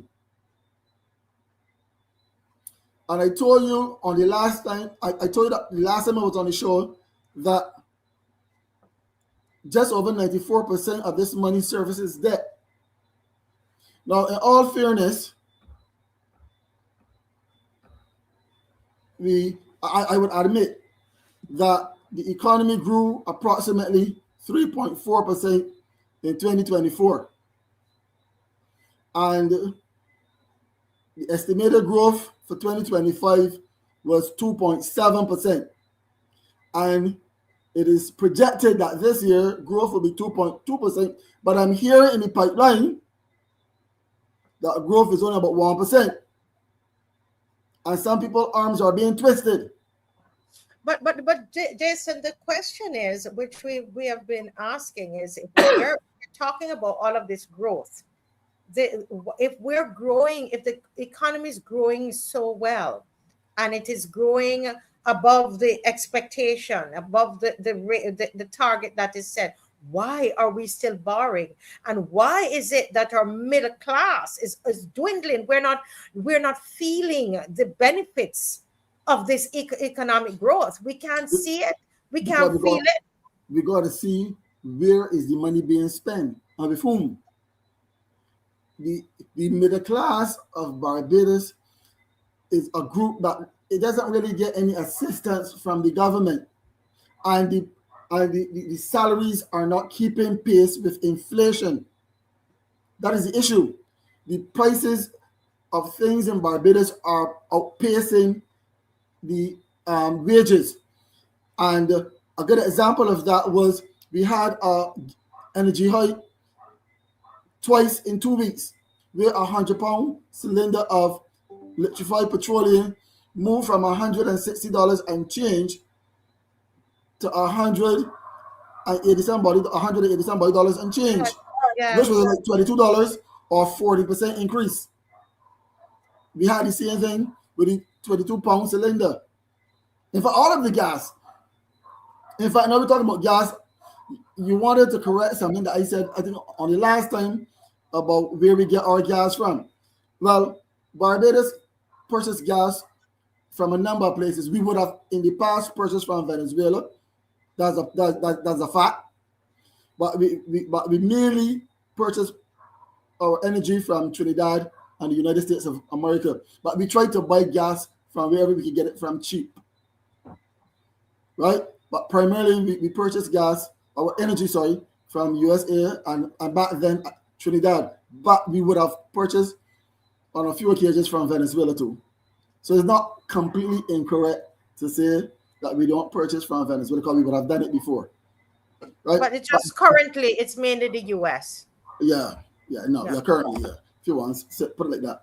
Right? But we borrowed a lot of money for to do the water. Where is that again? How much did we borrow? I quoted a figure for the water. And we're not seeing an improvement or that we are satisfied with in the north, because we are still not getting water.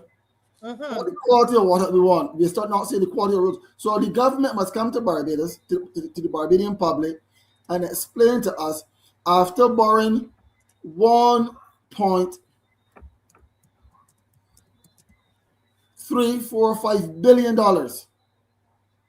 what have they done? Have you only borrowed money to pay off more debt? And to answer your question specifically, government seems not to be investing the money in its citizens. And to add insult to injury, we have a lot of construction going on in the economy now. And we're getting a lot of crime. And when we look at what's happening, we're importing labor from the Philippines. We're importing labor from India. We're importing labor from South America. And what are Barbadian young people doing? And you cannot bring it down to say that young people don't want to work. Right. Everyone wants money. People want properly paying jobs to feed their families. Do not feel as though that when you are elected as a government, the only job you can offer your citizens is a job. Not that there's anything wrong with cutting the grass alongside the road, right? But why don't you give Barbadians contracts?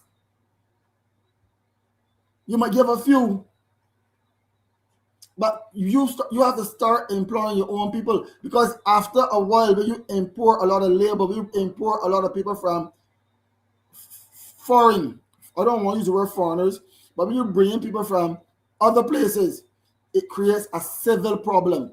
You create a lot of unrest within the society. And I know that right now there are people coming to Barbados, and in a short period of time, they're getting identification cards.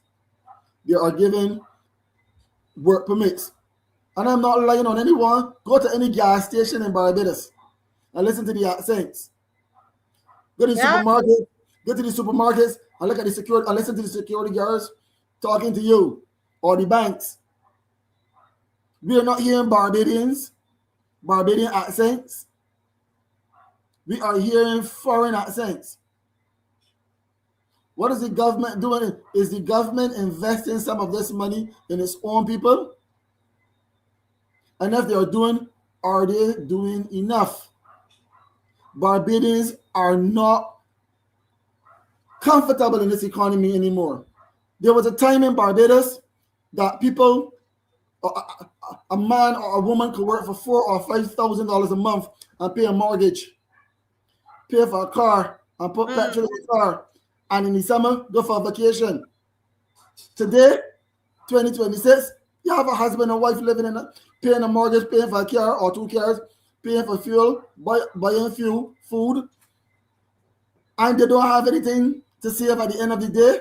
They can't travel. They are now trying to make ends meet.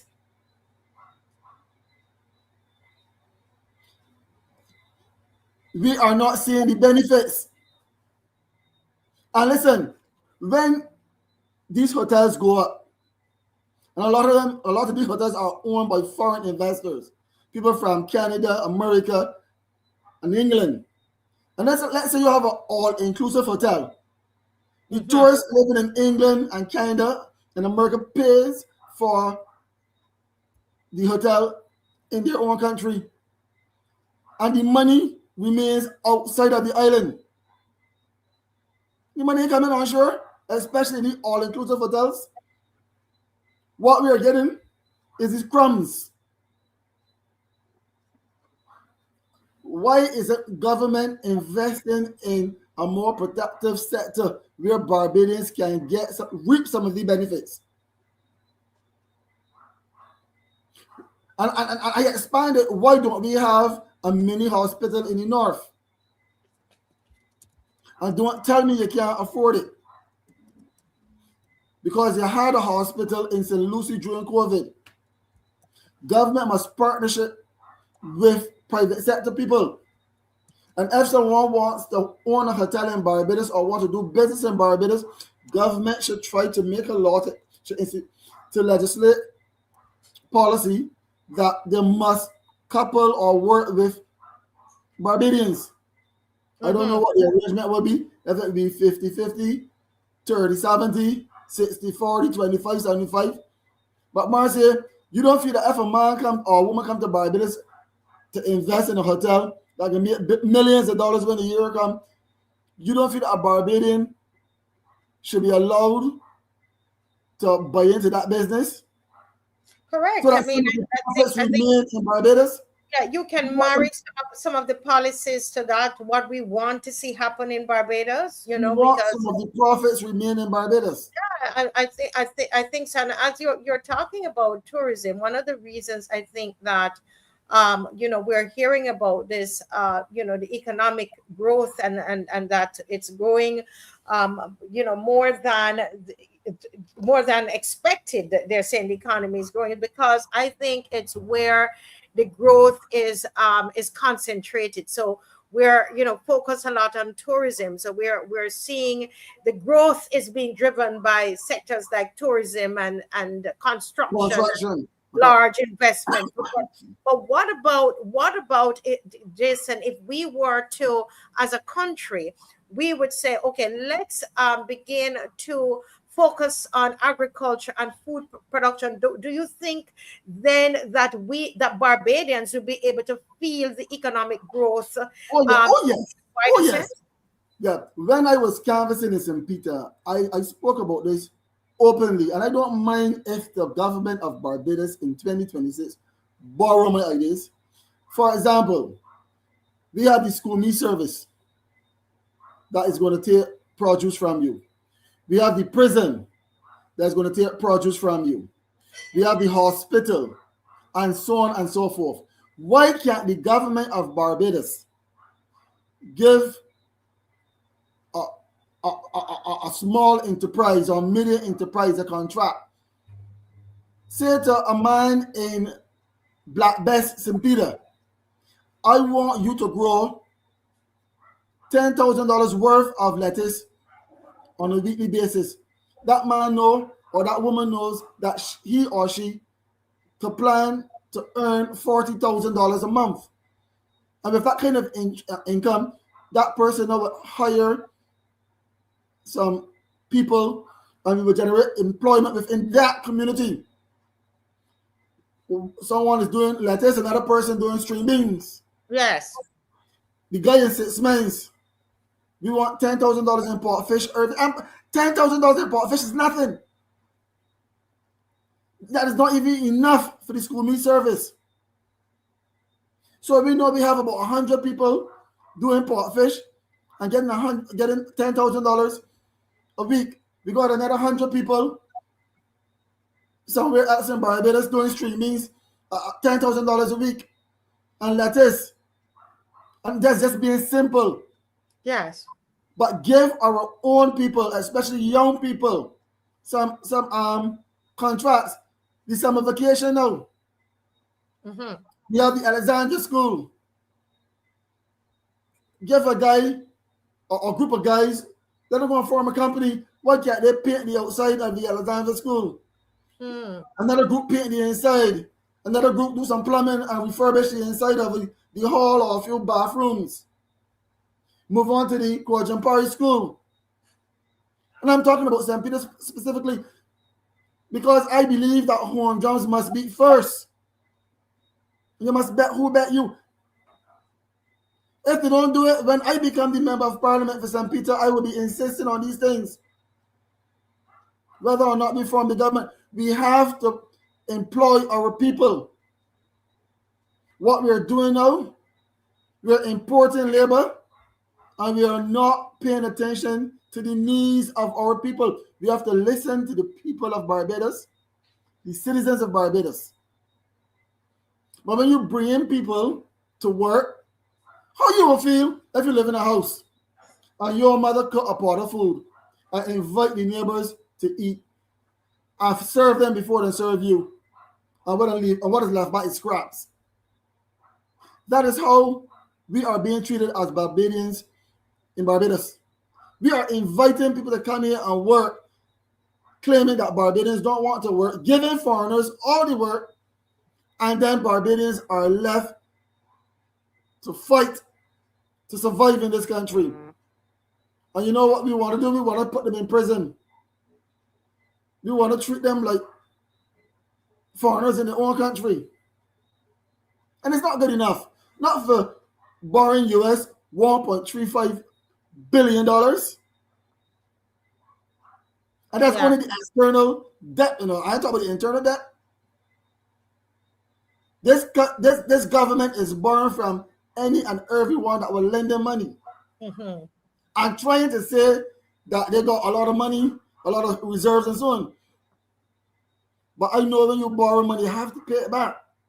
And all you're doing is selling the future of our children and grandchildren. It is very vexing. Yeah. And another thing, the government of Barbados have to invest in skilled jobs. Skilled jobs. We need to see boat building going on in Barbados. We need to see engineering going on in Barbados. We need to see robotics going on in Barbados. And if we can't start in Barbados, send people over and away. Let them train and come back here and teach our people. Mm-hmm. We need to do mechanics for small engines and so on. When you put people to work, they don't have time to think about crime and violence. They're busy to engage. Look, it is said that the devil finds work for idle hands. Yes. And if the people are idle, and they're not, they want to work. But if you allow the people to be idle because you don't invest in them, you're going to get all of this crime.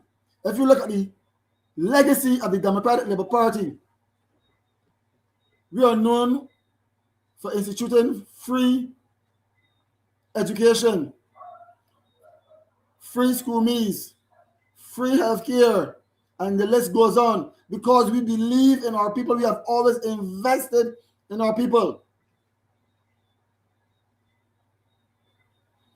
But what we see now is a government calling a 6 a 9.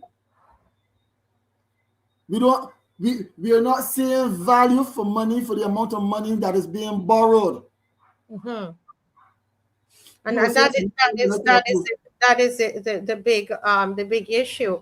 You know, I'm back at, because you know, it's one thing, you could borrow the money, but if we can see the benefits, you know, then I think that people will be okay. Again, they talk about economic growth, Jason, but if the goal is for more Barbadians, if it is for more Barbadians to feel economic growth, I think another area, apart from agriculture and food production, what about small business development? There are lots of people who are going into Barbadians who work in their own small businesses. If the government, Jason, I'm wondering, I would love your thoughts on this, were to then make this a priority, a sector, the small business development, a sector a priority. Do you think that more Barbadians will begin to feel this economic growth that they're talking about?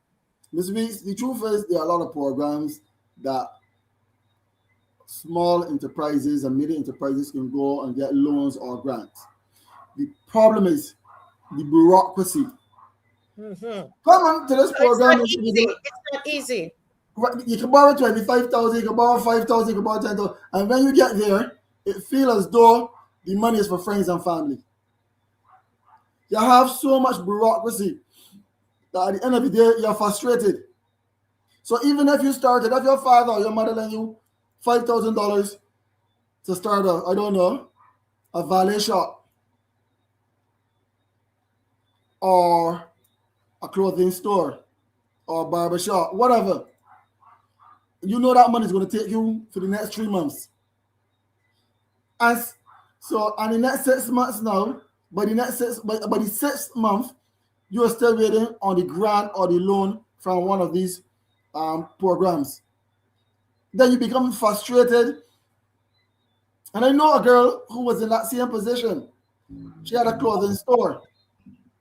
So then when she wanted to restart now, that was the problem. When she wanted to pay salaries, that was the problem, because she didn't get the loan. The bureaucracy. You have to qualify to get the money. You have to show this, you have to show that, you have to bring this, you have to bring that. Government must change with the time. You have to innovate. You have to find a way to get money to small enterprises and medium-sized enterprises in a real way, in a quick way.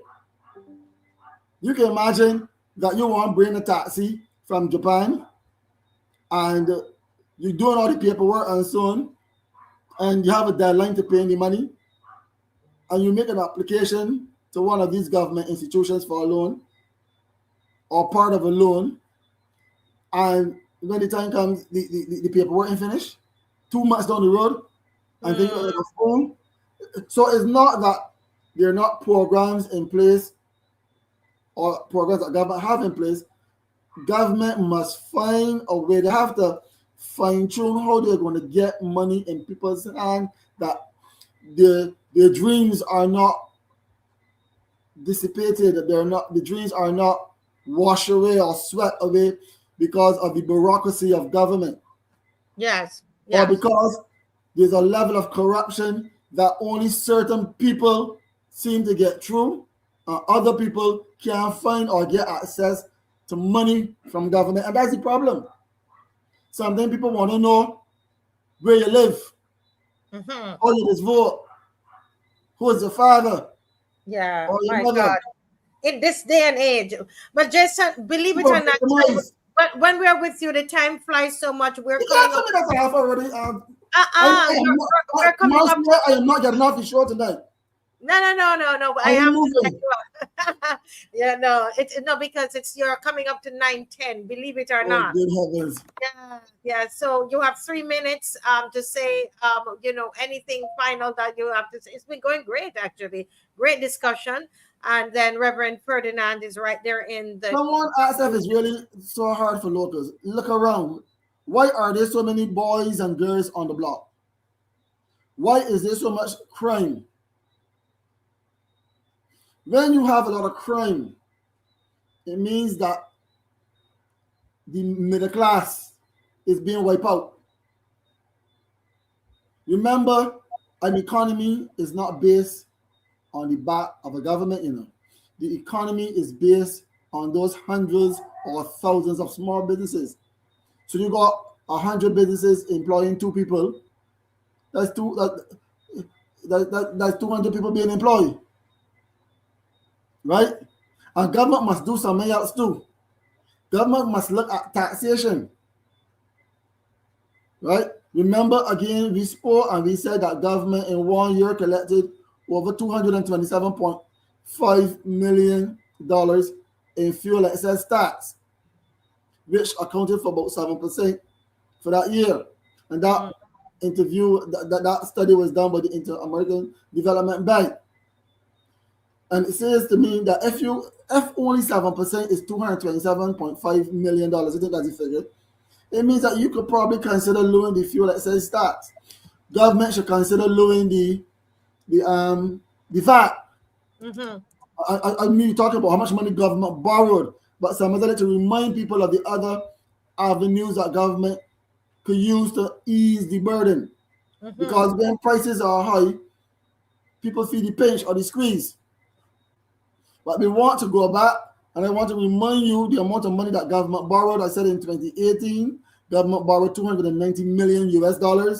In 2022, they borrowed at one point, they borrowed from the IMF $113 million. Then they went back again in the same year for a stabilization facility, and they borrowed $188 million US. Then they went and borrowed some money from China for the Queen Elizabeth Hospital, which was $150 million US. Then they went to the United Arab Emirates again for the QH expansion program for $147 million US. And then they went to the Inter-American Development Bank for the water infrastructure loan, which was about $200 million. Which was $200 million. And then the final loan was the standby arrangement this year for $257 million US. We're not talking about $1 billion here at all. And that was a grand total of $1.345 billion US. And after burn all of this money, we are not seeing because, well, they borrowed a lot of money. They said again growth in the economy, but it's not translated in the bread and butter or kitchen conversations where you go in the supermarket and say, okay, I can afford to buy A and B. But no, when we go in the supermarket, we see A, we see B, and we go choose either A or B. Or we go to the counter and then we go put back money. Yeah, or A, you can't do A nor B. But Sometimes- Jason, we really have to wrap up Oh, tonight. Marcia, please, Marcia. No, but at the time we've gone over time. We've definitely gone over time, Jason, and we have a lot that we have to continue on. It's now 9:11, but thank you so much for coming. I know because I'm getting all into it as well, but I do have other guests who are waiting to come in tonight. But thank you so very much. Yeah, for joining. Yes, Marcia, Jason. We're not speaking. We're not? We're not speaking. Oh no. Good night, Jason. God bless you. Good night, Barbados. Good night, St. Peter. Have a pleasant evening. Yes, God bless you. Bye-bye. We will always be speaking, Marcia. All right. I know that. God bless you. Thank you, and you too. Yes. Yes, that's Jason for you. Very thought-provoking. And somebody in the comment section was saying, I think Gilbert Perry, you probably came on late, Gilbert. You were asking Mr. Phillips what's his solution. And if you were listening carefully, he made several proposals. And he even said that he made some during the campaign and he will make them again. He made so many. He wasn't just complaining, Gilbert. And that's sometimes we like to say, what is your solution? But are we listening? But you probably came on late, Gilbert, so you didn't hear all that he was proposing. Okay. Thank you so much, Mr. Phillips. Always thought-provoking. Keep up the good work there in St. Peter. But tonight, folks, we're going to transition into another segment, and we're going to just play a little bit of this song before Dr. Ferdinand comes in to join us. And also Maxine McLean is going to join us. So glad to see her. Glad to see Dr. Ferdinand, but I haven't been on a show with Miss McLean in a little bit. Go ahead, please, Dave, and let's play a little bit of this song. From town to Bangalore, from Melbourne straight to Manchester, from Sabina Park to Lord's Cricket Ground, today the whole wide world gather round. A son of Barbados, a son of the West Indies, a man who showed the world greatness could come from a small island.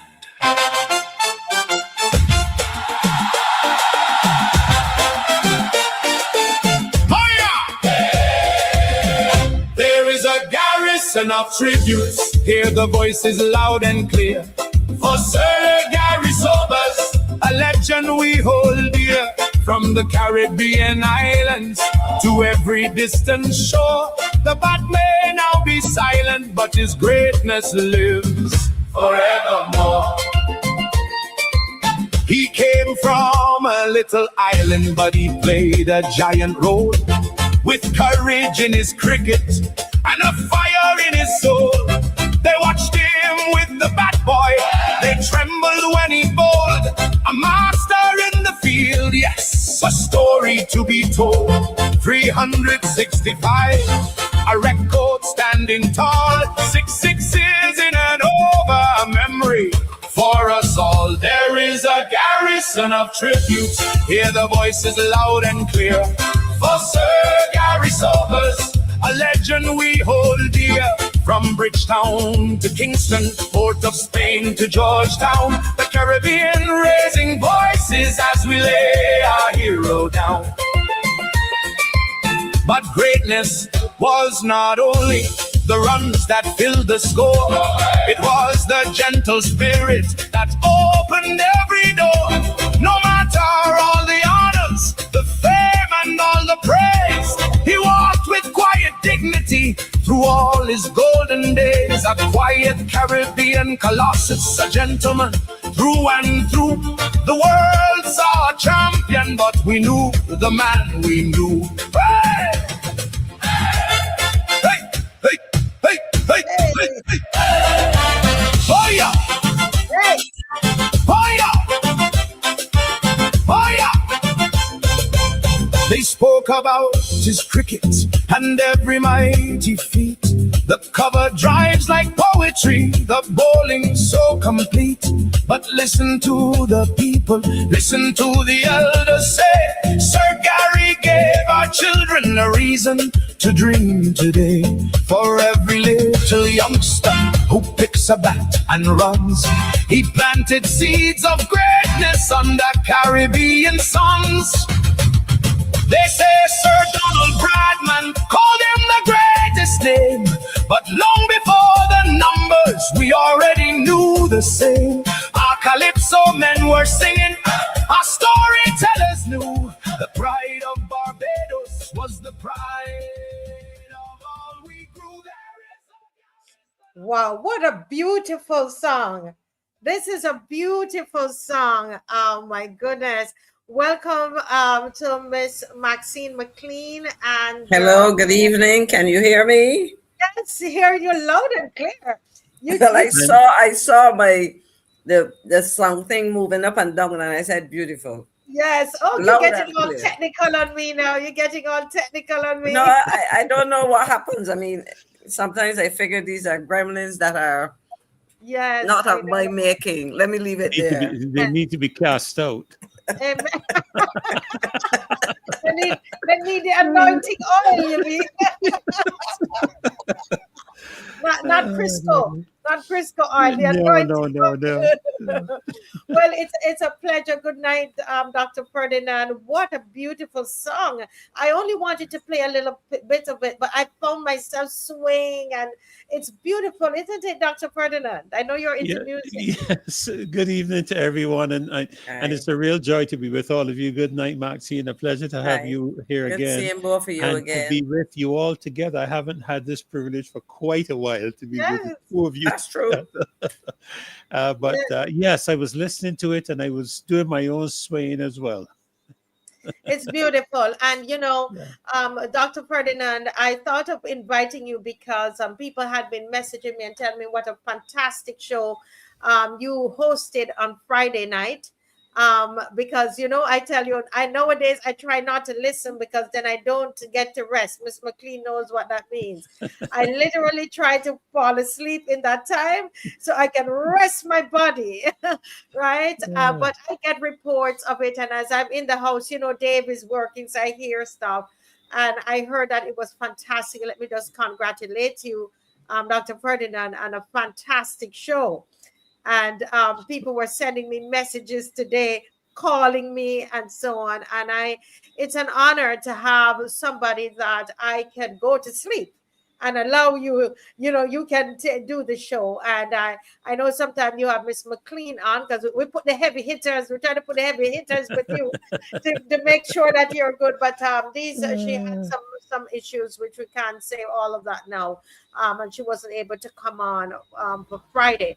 But I want to commend you, sir, on that wonderful show that you did. We're so proud of you, and that is why we're on tonight, because we want to give our respects to the Right Excellent Sir Garfield Sobers.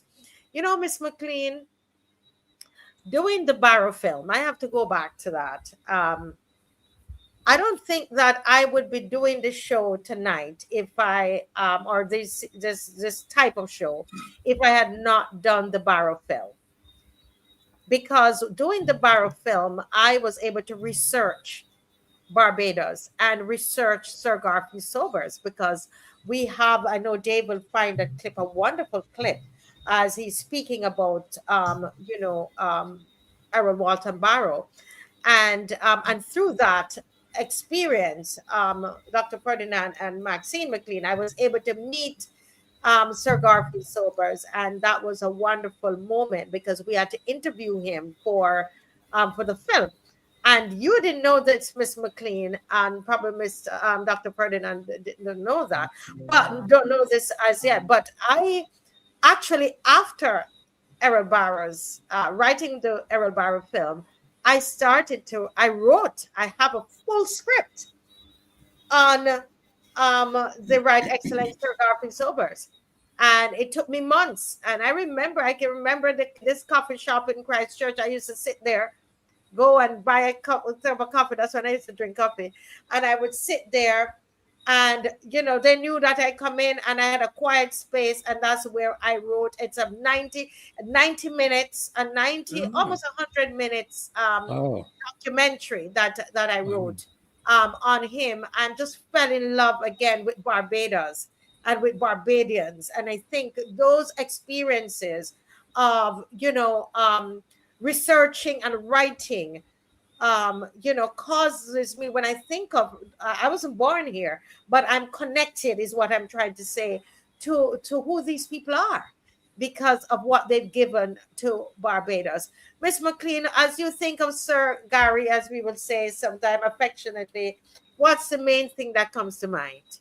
No, I think excellence, dignity, humility, yes, and a true Barbadian. I had the opportunity to meet him on many occasions, and I can tell you, when Barbados celebrated its 50th anniversary of independence, he would have been celebrating in that year his 80th birthday, and that was incorporated in the celebration. I remember that. Yes, and so that was also very special.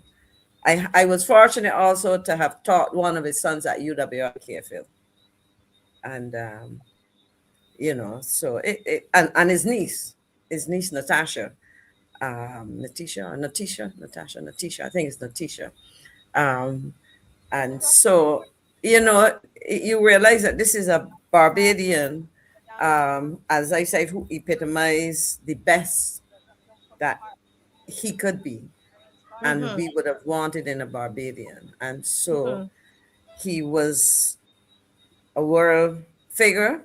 And so it just reminds me of what can come from a small district, a small village, a small island. Smallness does not constrain you. Yes. But it really, when you succeed in the way that he did, it magnifies the essence of smallness, not as a barrier, but perhaps as a motivator to prove to the world. I hear people talking about global citizens and all of that. I think when I think of Sir Gary, that was his focus. His focus was a love of cricket and being excellent. All of those things came after, because he demonstrated that excellence right here. That's powerful. I love that. Dr. Ferdinand, before we open the line because this is their time to call in. Folks, get ready to call in, and I know Dave has a clip to play after Dr. Ferdinand. Dr. Ferdinand, I know you would have given your tribute as well already, but in very few sentences, what would you say would be the main thing that comes to mind when you think of the Right Excellent Sir Garfield Sobers? Well, Marcia, there's a saying concerning our country that Barbados punches above its weight. And if there's one person that I felt, even in my younger days growing up, epitomized that was Sir Gary. Because one would never have ever expected from a speck on the map, which in some international boardrooms doesn't exist. It's just simply not there, that we would be brought to such a level that the world would have to stand by or stand still and admire the brilliance, and the words that you shared, Maxine, are on point. His excellence, his humility, his integrity, his stature. I mean, I don't know if you remember, Maxine, that back in those early days as children, we even all tried to copy his walk. And I was trying to get the collars up. Yeah, I was trying to get my collars up tonight. See, I was trying to get it up tonight because I mean, every one of us, even when we played cricket on the beach, we played cricket at school. Man, when we walked out, it was collars up, and not just the collars up, but that walk. Yes, that I can see it now. Oh, I'm telling you, so I had the distinct privilege when the National Heroes program began. I was working at BS&T Motors at the time with Johnny Chuda, And we came up with the idea because we had set up a schedule of vehicles for the judges. And I remember myself and Johnny discussing, well, if Sir Gary is a national hero, and we were trying to promote BMW at the time, we felt that he was deserving of one of the cars. And we put together a very special model. We had it spec'd and everything. I did that myself personally with BMW in Munich. We had the car brought into the country, and I had the distinct privilege of presenting him with the keys to that car. And I tell you, it was the first time I'd ever met him, and it was such an honor to meet, to some degree, my cricket idol. Yes. Yeah. Yeah, that's awesome. That is awesome. Monica Ince is making a little joke here. I wonder if anybody recognize it from a small island, Big Barbados. You remember what that is about? But we're not going there tonight. These people are so funny, but we're not going there. Let's take. We're not going that road. We are going to stick with Monica. You're not getting we love to laugh, but we're not going there tonight. Andrea says, very good role model, because the young back then used to want to be like him. Even the hairstyle, they wanted to copy that. Now that is what, Timothy says, I met him in Market Hill by a restaurant, had a discourse with him, a real man of God, truly. He said he was passionate, never saw him like that, hope to see more of that. I'm not sure what he was talking about there. But Dave has something to play, and then we're going to go into the big question that people are asking, where should he be buried? Let's have a little discussion about that. Go ahead, Dave.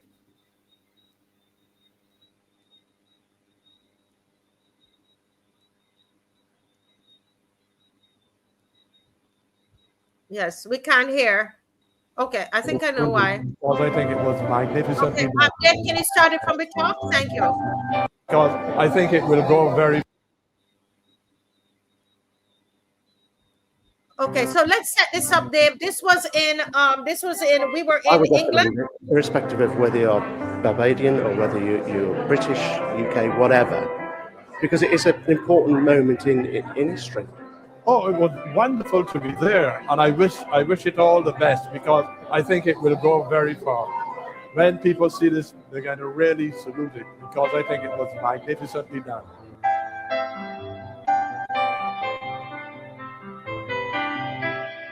I loved it. I thought it was great, but I have to be honest, I didn't really know much about Errol Barrow or the history of Barbados independence before this typical sort of British ignorance to the rest of the world history. And I learned so much. It's really quite moving, actually.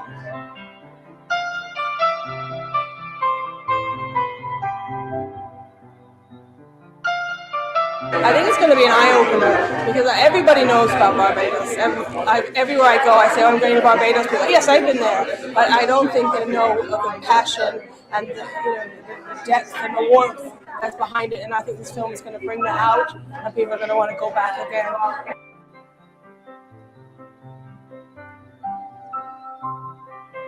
It's also a way to celebrate, knowing that the independence figure is out there. His story is out there in the world, going to be known to everyone. So they should back it up. And yes, everyone out there in the cinemas, watch it, DVDs, buy it.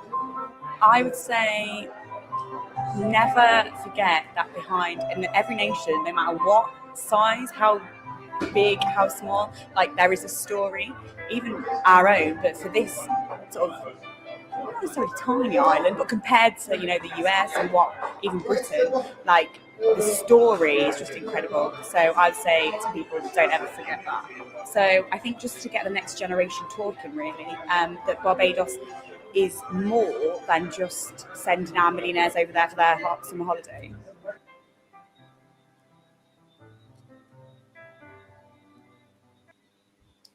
I completely forgot about that. I've completely forgot that he was in the UK with us when we did our first screening of Barrow in the UK. He was there as our guest of honor. I forgot that about that, McLean.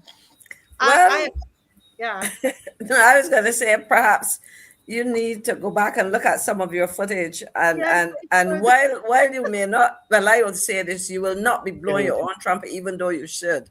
You need to highlight some of these things. In fact, as I was watching that, the name Melnick Shabazz came up, and I remember he is no longer with us, but again, he's somebody that you know, another very successful one of us.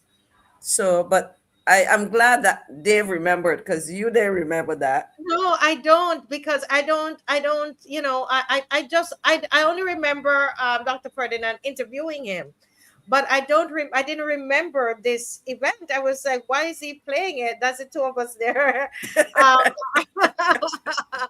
And this was, yes, okay, wow. This, I can't believe that he was actually in the UK at the moment, and he came to the screening, and that's the kind of person that he was, and he was very proud of the film. And that is how we got into discussion about me writing a script for him, you know, and I had to do a lot of research. You're going to see tomorrow night, there's going to be, if Dave could put up the poster, we're doing a special in studio with, you know, people who are sportsmen or journalists and specific people, you know, tomorrow night at 7:00, and this is a live in-person discussion, and we're going to have Dr. Derek Alleyne. You know, he's into youth and sports and all of that, and there's attorney Hal Gollop will be one of our panelists as well, first with us. And there's Colvin Mascoll, and I hope I'm pronouncing that name right. Colvin, yeah. Just it's like Calvin, but with an O. Colvin. Colvin. Yes, that's right. Yeah, Colvin Mascoll will be awesome. We might have a surprise guest, another one, but I won't say because I don't know yet. I am guessing who that might be, but Marcia, do you realize you have something in common with Sagari? Yes, I do, and that's it. We're people. Listen, that's split, Dr. Ferdinand. You can't miss it. I am not even going there. It's just something I noticed. But it is also an African feature I noticed among certain areas of West Africa, for example. It seems to be prominent. So there may be some genetic kinds of connections. Yes. The Ashantis tell me that it's Ashantis. Ashanti, yes. That's right. And so he probably carried that Ashanti, that fighting spirit, which makes him, you know, successful. Yeah. Oh, my goodness, this is awesome. So, guys, Dave, thank you for that throwback. That really took me for 6. I had no idea. I didn't remember it. But as you said, Miss McLean, I really need to stop and look at some of these things that we've done over the years. But where should he be buried? That's the question. I got up early this morning, and everybody's sending, you know, there are people, they know that it's just a discussion. It's already decided, but it's, as Barbadians, he's a national hero, a national treasure. And so the discussion is around it, and people have all kind of opinions, and we want to have the line open. So if you want to call in on this discussion tonight, go, guys, and let us hear, you know, your thoughts on where he should be buried. Some people say at Kensington. Some people said St. Paul's Church. So one person said Kensington would be haunted. Don't put him at Kensington. Somebody said that interred into a location designed for pilgrimage, benefiting of a national hero and global icon. Somebody said wherever the family determined, you know. But there's something I found out today, Miss McLean, and you've been in government. You might be able to, you know, shed some light on this. I was looking into who decides when you're doing a state funeral, okay, and somebody of his magnitude. Oh, there's a call coming in. Wait, a video call. Where are they? Hello, good night. Good night, Marcia. Good night. Welcome to the Marcia Week Show. Thank you for having me. Yes, and all the nice people are listening. I We remember. can't hear. Okay, all right. We're not hearing you. Okay, sir, you have me on you have me on a video call. You have to take me off the video call and call a regular call. You call, we get that. I didn't even know that I get out there. Yeah. All right, I'm gonna call you back. Yes, hang up and call me back. Thank you. Okay, thank you. Oh, Lord, we get me video call.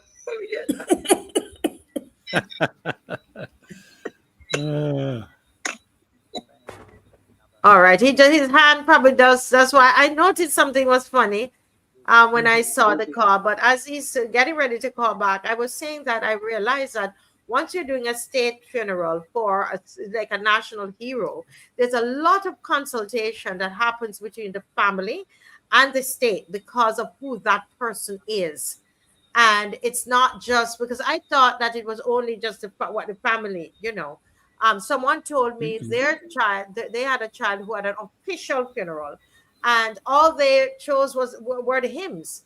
The state, and if it's a state funeral, a lot of people don't understand those distinctions. So quickly before the call comes back, Miss McLean, can you take a few minutes and just shed some light on that? And I would say that I was honored to be the chairperson of the planning committee for the state funeral of Prime Minister Thompson, and I was asked to represent the family of Sir Lloyd Sandiford at the planning of his state funeral.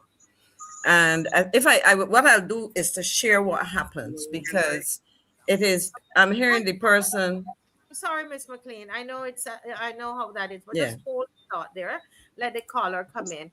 Good night, caller. Can we hear him now? Are you hearing him now, Miss McLean? Let me know if you're hearing him now.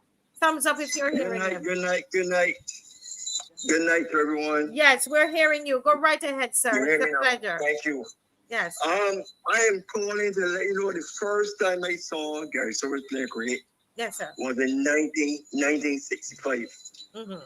I had now gone into Wesley Joseph Comprehensive School, and Australia came down here in 65, and I went to the Kensington Oval with some people. Yes, sir.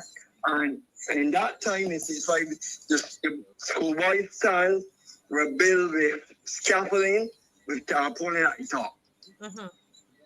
Okay, but in that match, Bob Hawk let down the wicketkeeper Hendricks.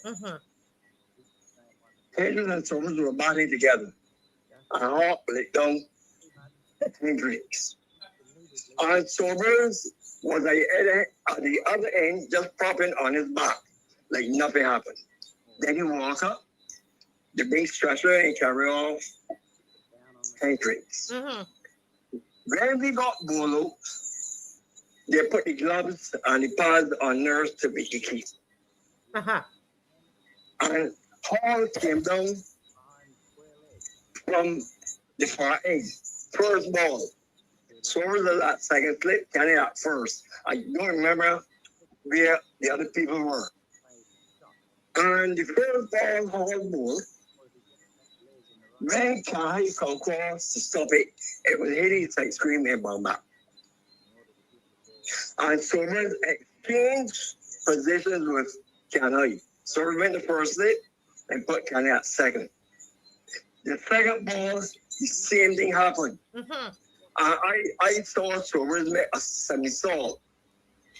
He didn't catch the ball in his left hand that was closest to the ball. He made a somersault through the ear and catch the ball in his right hand. Wow. And toss it in the air, it just brushed off his pants. The whole case of it, crazy. I don't ever forget that. Yeah. That was my first, that was my 10 or 11 years old. How did you feel? How did you explain what you felt as a young, you would have been a little boy and seeing him playing these white people, these were white, let's be real, white. Listen. Yeah, well, how did you feel? Bill Laurie and I think Bob says that opening, they put on a big party in the first innings. You make enough runs together. Yep. So I was, Yep. you know, Larry had a very long nose. You can't miss the Larry nose. I was saying, man, you know, that's all you got to get a little touch. Get a little touch. But those boys could have back. Yes. They could have back. And let me tell you something. I just going into secondary school. And that day, that was real cricket. When Sobers went back to back, Sobers start on leases and shots. I think he made 77 in that series match. Yeah. I think he made 77. But the highlight, when he went to first slip, when the ball went through nurse, and the man made a somersault through the air and catch it in his right hand. Instead of catching it in his left hand. The whole the went crazy. But that, you might not, I don't think we lost the match. I think the match a draw. But I remember that day, particularly, that was my first time I saw Sobers. And you know, as someone was saying just now, you walk like Sobers, you try to put everything like Sobers, you want to be like Gary Sobers in those days. As a little boy. So let me ask you, as we wrap up this call here tonight, let me ask you a quick question. Where in your mind, as you're recalling such a wonderful childhood memory, where do you think Sir Garfield Sobers should be buried? I believe he should be buried where people will be able to acknowledge that this is the person that was Gary Sobers that was buried here. And that place will go be at the Kensington Oval. Because most people will visit there on numerous occasions and they will be able to visit the site. This was the greatest man. Right. That's brilliant. Okay, thank you so much for calling. That's your viewpoint. Thank you so much. Yes, please. Thank you, ma'am. And so telling us that one. I love that story. Thank you. Okay, thank you too. Thank you. Oh, wow. That was so refreshing. That put such a smile on my face. I wasn't here. I wasn't in Barbados, but I could just see what a 10, 11-year-old, you know, young man would how he would feel. I could just sense that, you know. But Miss McLean, quickly, and then I have to go to Dr. Ferdinand because I know he's raring to go. But you were telling us something real quickly. No, what I was trying to say is that a state funeral, and I chaired one, and I participated in another one, and also an official funeral. There are two elements to it. One, and in the case of, and I'll speak about my experience as chair of the planning committee for Prime Minister Thompson, the cabinet office, the cabinet secretary would have met with the family. The general committee did not meet with the family, but they met with the family. And I want to say that for me, this is a rather sensitive issue because notwithstanding we are talking in the case of Sir Gary with our national hero.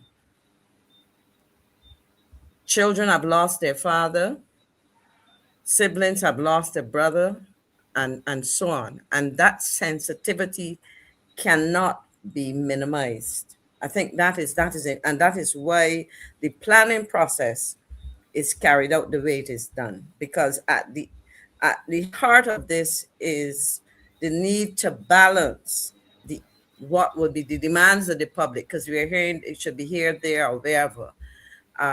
But at the heart of this is the final decision of a family. And I want to say this, wherever Sir Garfield is buried, it will become a Mecca. And for a family, that decision is, as I said, it is one that is very personal and very, very important. I recall being in St. John Parish Church where late Prime Minister Thompson is buried. I have been to what's the opposite? The other one in St. Peter. I try to remember the name where Prime Minister Arthur is buried. It's the sister cemetery to Coral Ridge. Yeah. And I was there visiting, taking my niece and her daughter to see where my nephew is buried. And you saw taxis coming in. So I don't know that. And a burial site. I mean, people talk about Kensington. Kensington is yes, it's a cricket mecca and so on. And I know at the university where we have the burial of one of our cricket greats, but he also has that was a decision between the university and his family. This was Sir Frank Worrell, and that was and it is also so I think the critical thing to understand is that government, even though it's a state funeral, respects the wishes of the family. Yeah, Rich. Okay, thank you so much, Ms. McLean. Dr. Ferdinand, what are your thoughts on it? And we have each of us have our different memory of Sir Garfield and our viewpoint. Obviously, it's just a viewpoint, on what we think should happen. What's your viewpoint on this particular topic? Well, I think Maxine has intimated a very important aspect, and that is family. One would not necessarily want to override or overrule the wishes of a family at a time of this nature, at a time of this loss to the family.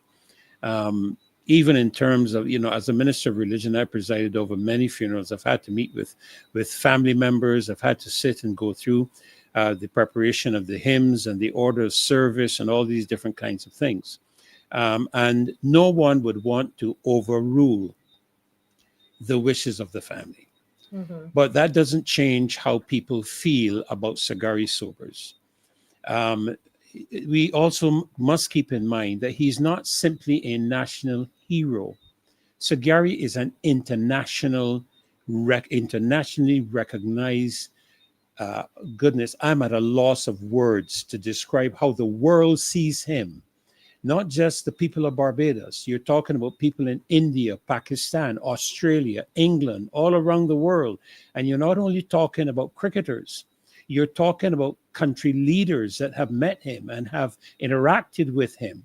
And it is from that perspective that I foisted the idea on Friday of having him buried at Kensington Oval.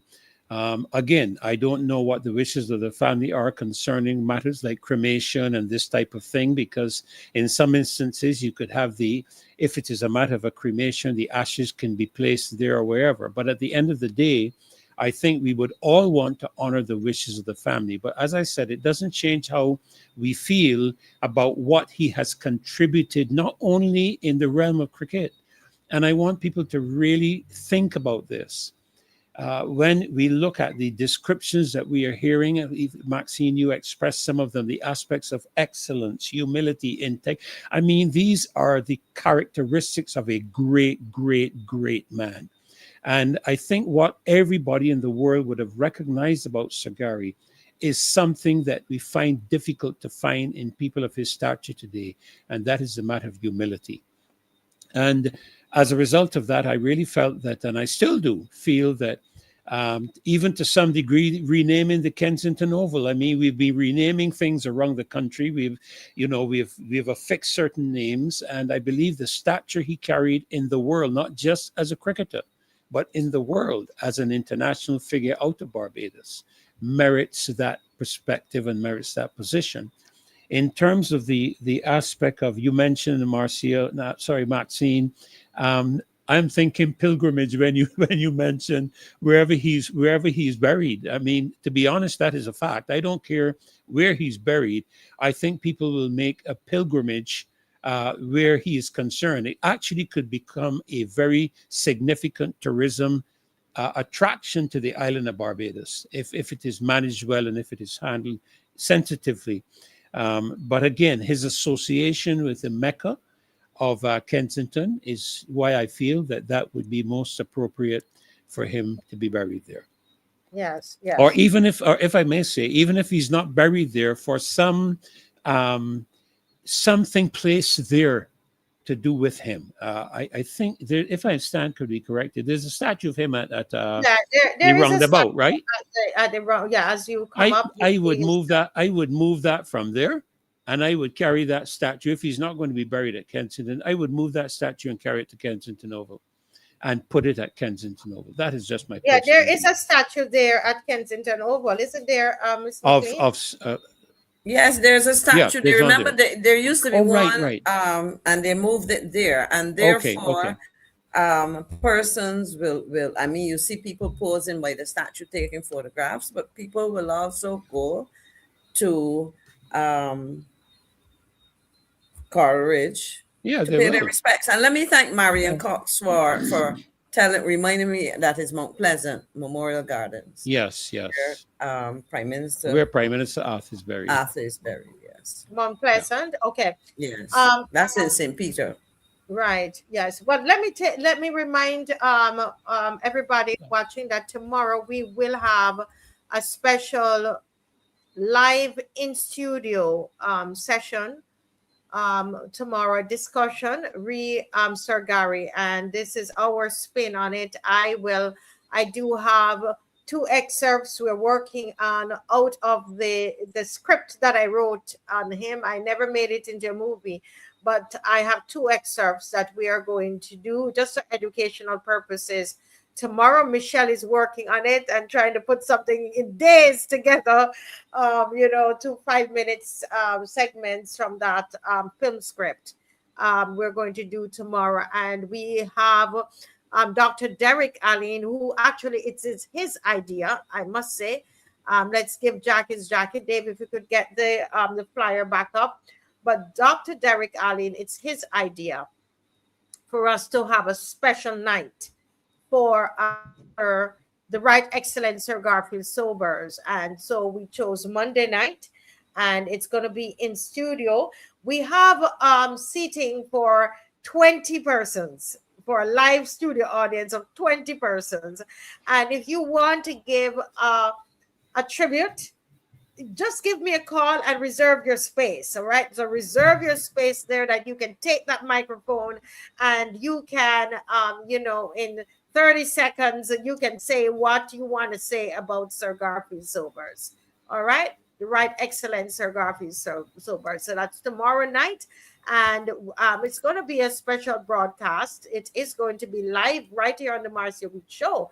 But the memory of being in the studio, I think that would be great. We do have a wonderful I think I'm calling it a poster of his picture, an image of his of Sir Gary that we're going to have, and it was done by BB Production. I need to get this name right. Promotional and Print Services Inc. So it wasn't, I was showing you the wrong logo. That's the logo that they speak to me on their WhatsApp with. But I just got the logo, which will be right in time for tomorrow. But it's Promotional Print Services, Dave. That's who is doing this. And all we need, Miss McLean, we need to get an easel, right? Because we're going to put it up. And it's 24 by 36, Dr. Ferdinand. Wow. So we need to, it's going to be really big. And we want to put it up in the live studio where we're going to be in honor of him. So if anybody out there, you have an easel, please, you can lend it, and you will say, oh, well, it had Sir Gary's, Sir Garfield's, his picture was on it. You can have the honor of saying that. All right. So you tap me and let me know. Give me a call, 236-7000, sorry. And we will be able to come and get that from you. Ms. McLean, I know you're ready to make another input. No, well, I think, and I just want to respond and agree with Pastor Ferdinand that as an international hero himself, like international icon, that's the word people like to use nowadays. I mean, he continues in the mind of most people to be the greatest cricketer on Earth or Mars. Yes. But I want to share this just to illustrate the point that you're making. I remember being invited to a small dinner when an Indian official, government official, a minister of don't remember the specific, um, uh, portfolio, but he the Indian Honorary Consul in Barbados. She organized this dinner, and it was a couple of us. It was Sir Garfield, right about maybe 6 people at most. But towards the end of the dinner, the diplomat kind of apologetically pulled out a little bat out of his pocket and asked Sir Gary to autograph it for his grandson. I mean, and but that was it. The other thing was that we had a young waitress who I had to quietly explain who Sir Gary was. So it was ironic because here was this diplomat whose grandson was a little boy who obviously loved cricket. And we know how important cricket is in India and Pakistan among the population. But then there was this young lady who did not know. Now, I had a concern because I didn't so much mind if I did not mind if she didn't understand in terms of cricket, but he's a national hero. And to me, when there was a question asked, so I quietly responded, because when she saw the guest pull out the little bat and asked for the autograph, she was a little taken aback. But I had an opportunity to whisper to her, because I would have assumed that she probably would have been 25 or age or a bit younger, would at least know the name as a national hero. But it tells me something about what some of our young people listen to or do not listen to, pay attention to or do not pay attention to. And for me, that was a very telling moment. And I mean, I felt sad for her and for us, because how do you not know these names? Every year we celebrate and we get information on our television, on our radio stations about our national heroes. And so that tells me something, because I'm not even going to look at the school. I'm going to look in the house. Do you talk to your children about these things? Mm-hmm. You can tell me about the school, but I start at home. I am sure, you would have shared once your child brought home his assignment, Marcia, and you started to read. Y'all would have discussed, you and Dave would have further enlightened. I learned, that's my first introduction, I would say, Miss McLean and Dr. Ferdinand, to the history of Barbados. To be honest, I didn't know much about Barbados when I came here. It's when I'm teaching my children, in the evening, social studies.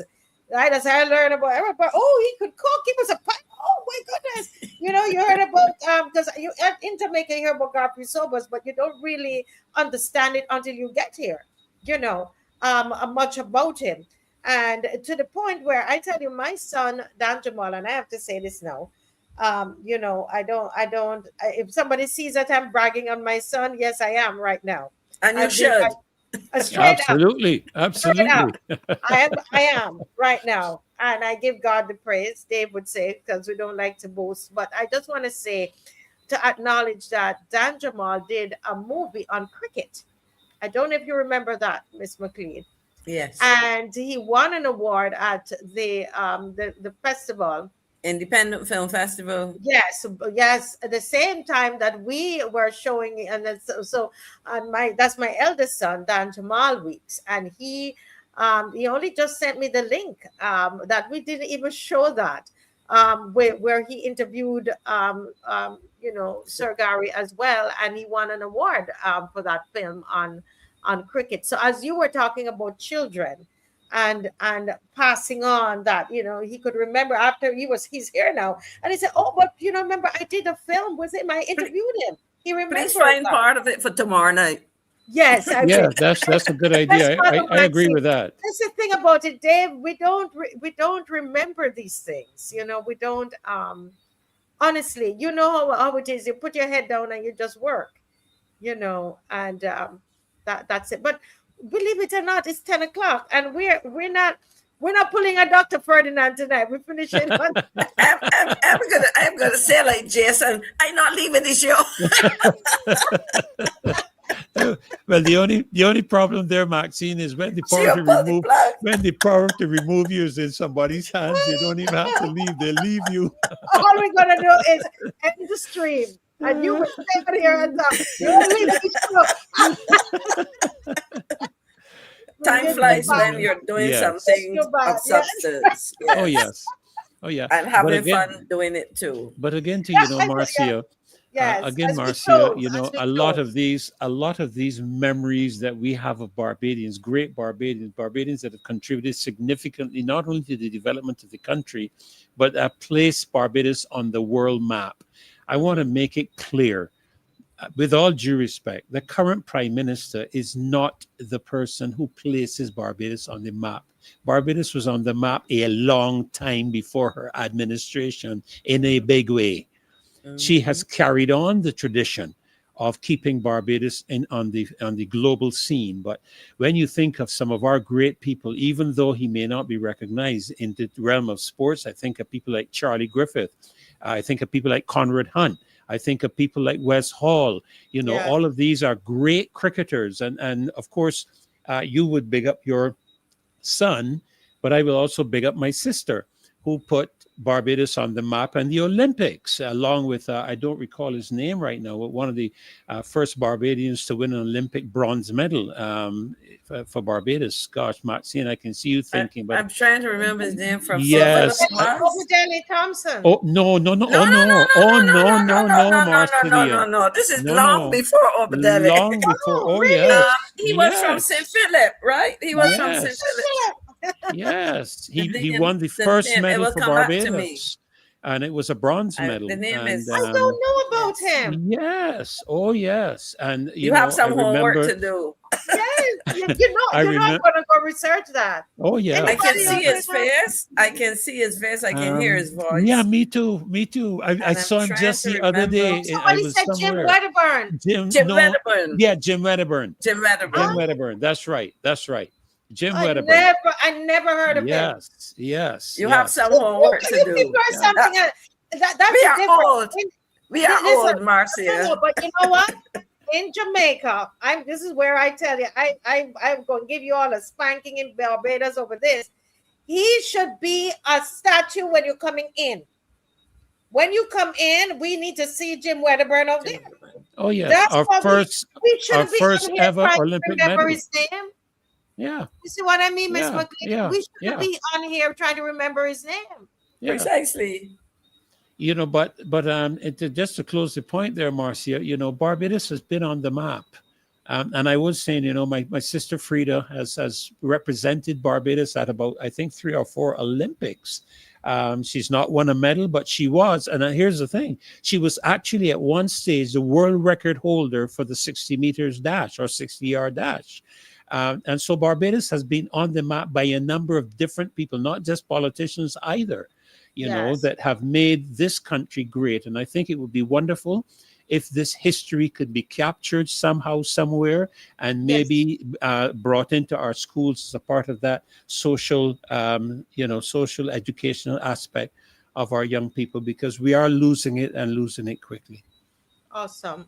Thank you. Miss McLean, any your final word before we go? Well, I just want to say to the family, friends, the fans of our late national hero, that we in Barbados truly appreciate his contribution. Yes, we're proud. And his contribution did not stop when he retired from cricket. That's right. Until his passing, he was working on behalf of Barbados. He continued to be recognized. He was very gracious in his, in the many requests that he got. And he will be remembered. And I think that many of our young people, especially those interested in cricket, need to study him, not only the technical parts of his game, but the way he carried himself, the thing, his moves on a number of, exactly. Yes. And, above all, his humility in the face of his global success. Yes, absolutely. May he rest in peace. May the ancestors receive him. Yes. And yes. I concur and offer our deepest condolences as well to his family. Yes. Thank you so much, everybody. Thank you, Dr. Ferdinand, for joining us on last minute.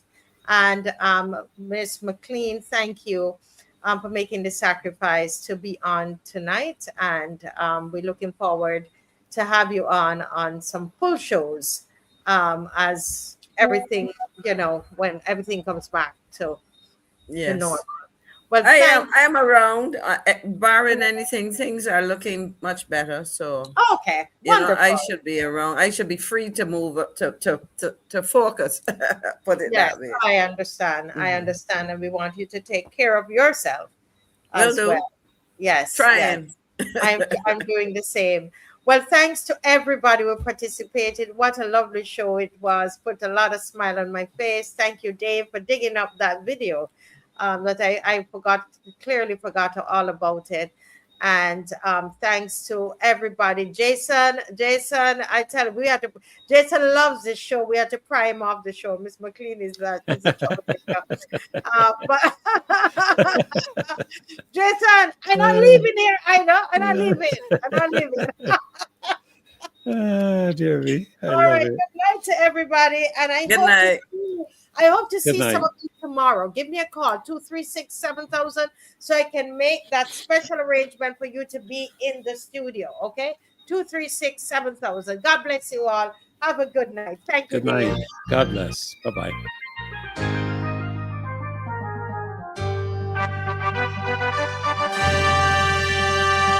He's the greatest the world has seen. Gary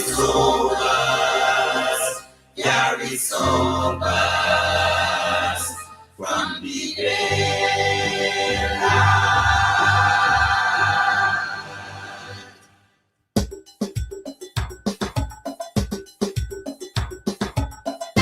When a man good, he good, and when a man great, he great. So let us show him how much we really appreciate the many trails that he gave us. So many times he saved us with ingenious bowling and exciting glorious batting. Gary Sobers, when you call his name, you are speaking about the Mascoll of the cricket game. Be proud of this great West Indian, golden in his team. He's the greatest cricketer the world has ever seen. He's the greatest cricketer the world has ever seen. In any sport at all, anything to do with a ball, yes, you will agree, the man had natural ability. So many records were broken, so many great words were spoken of this great Asian who brought fame to our island. Gary Sobers, when you call his name, you are speaking about the Mascoll of the cricket game. Be proud of this great West Indian, golden in his team. He's the greatest cricketer the world has ever seen. He's the greatest cricketer the world has ever seen. No man is an island, this you must agree. Anyone can make mistakes, even the great Gary.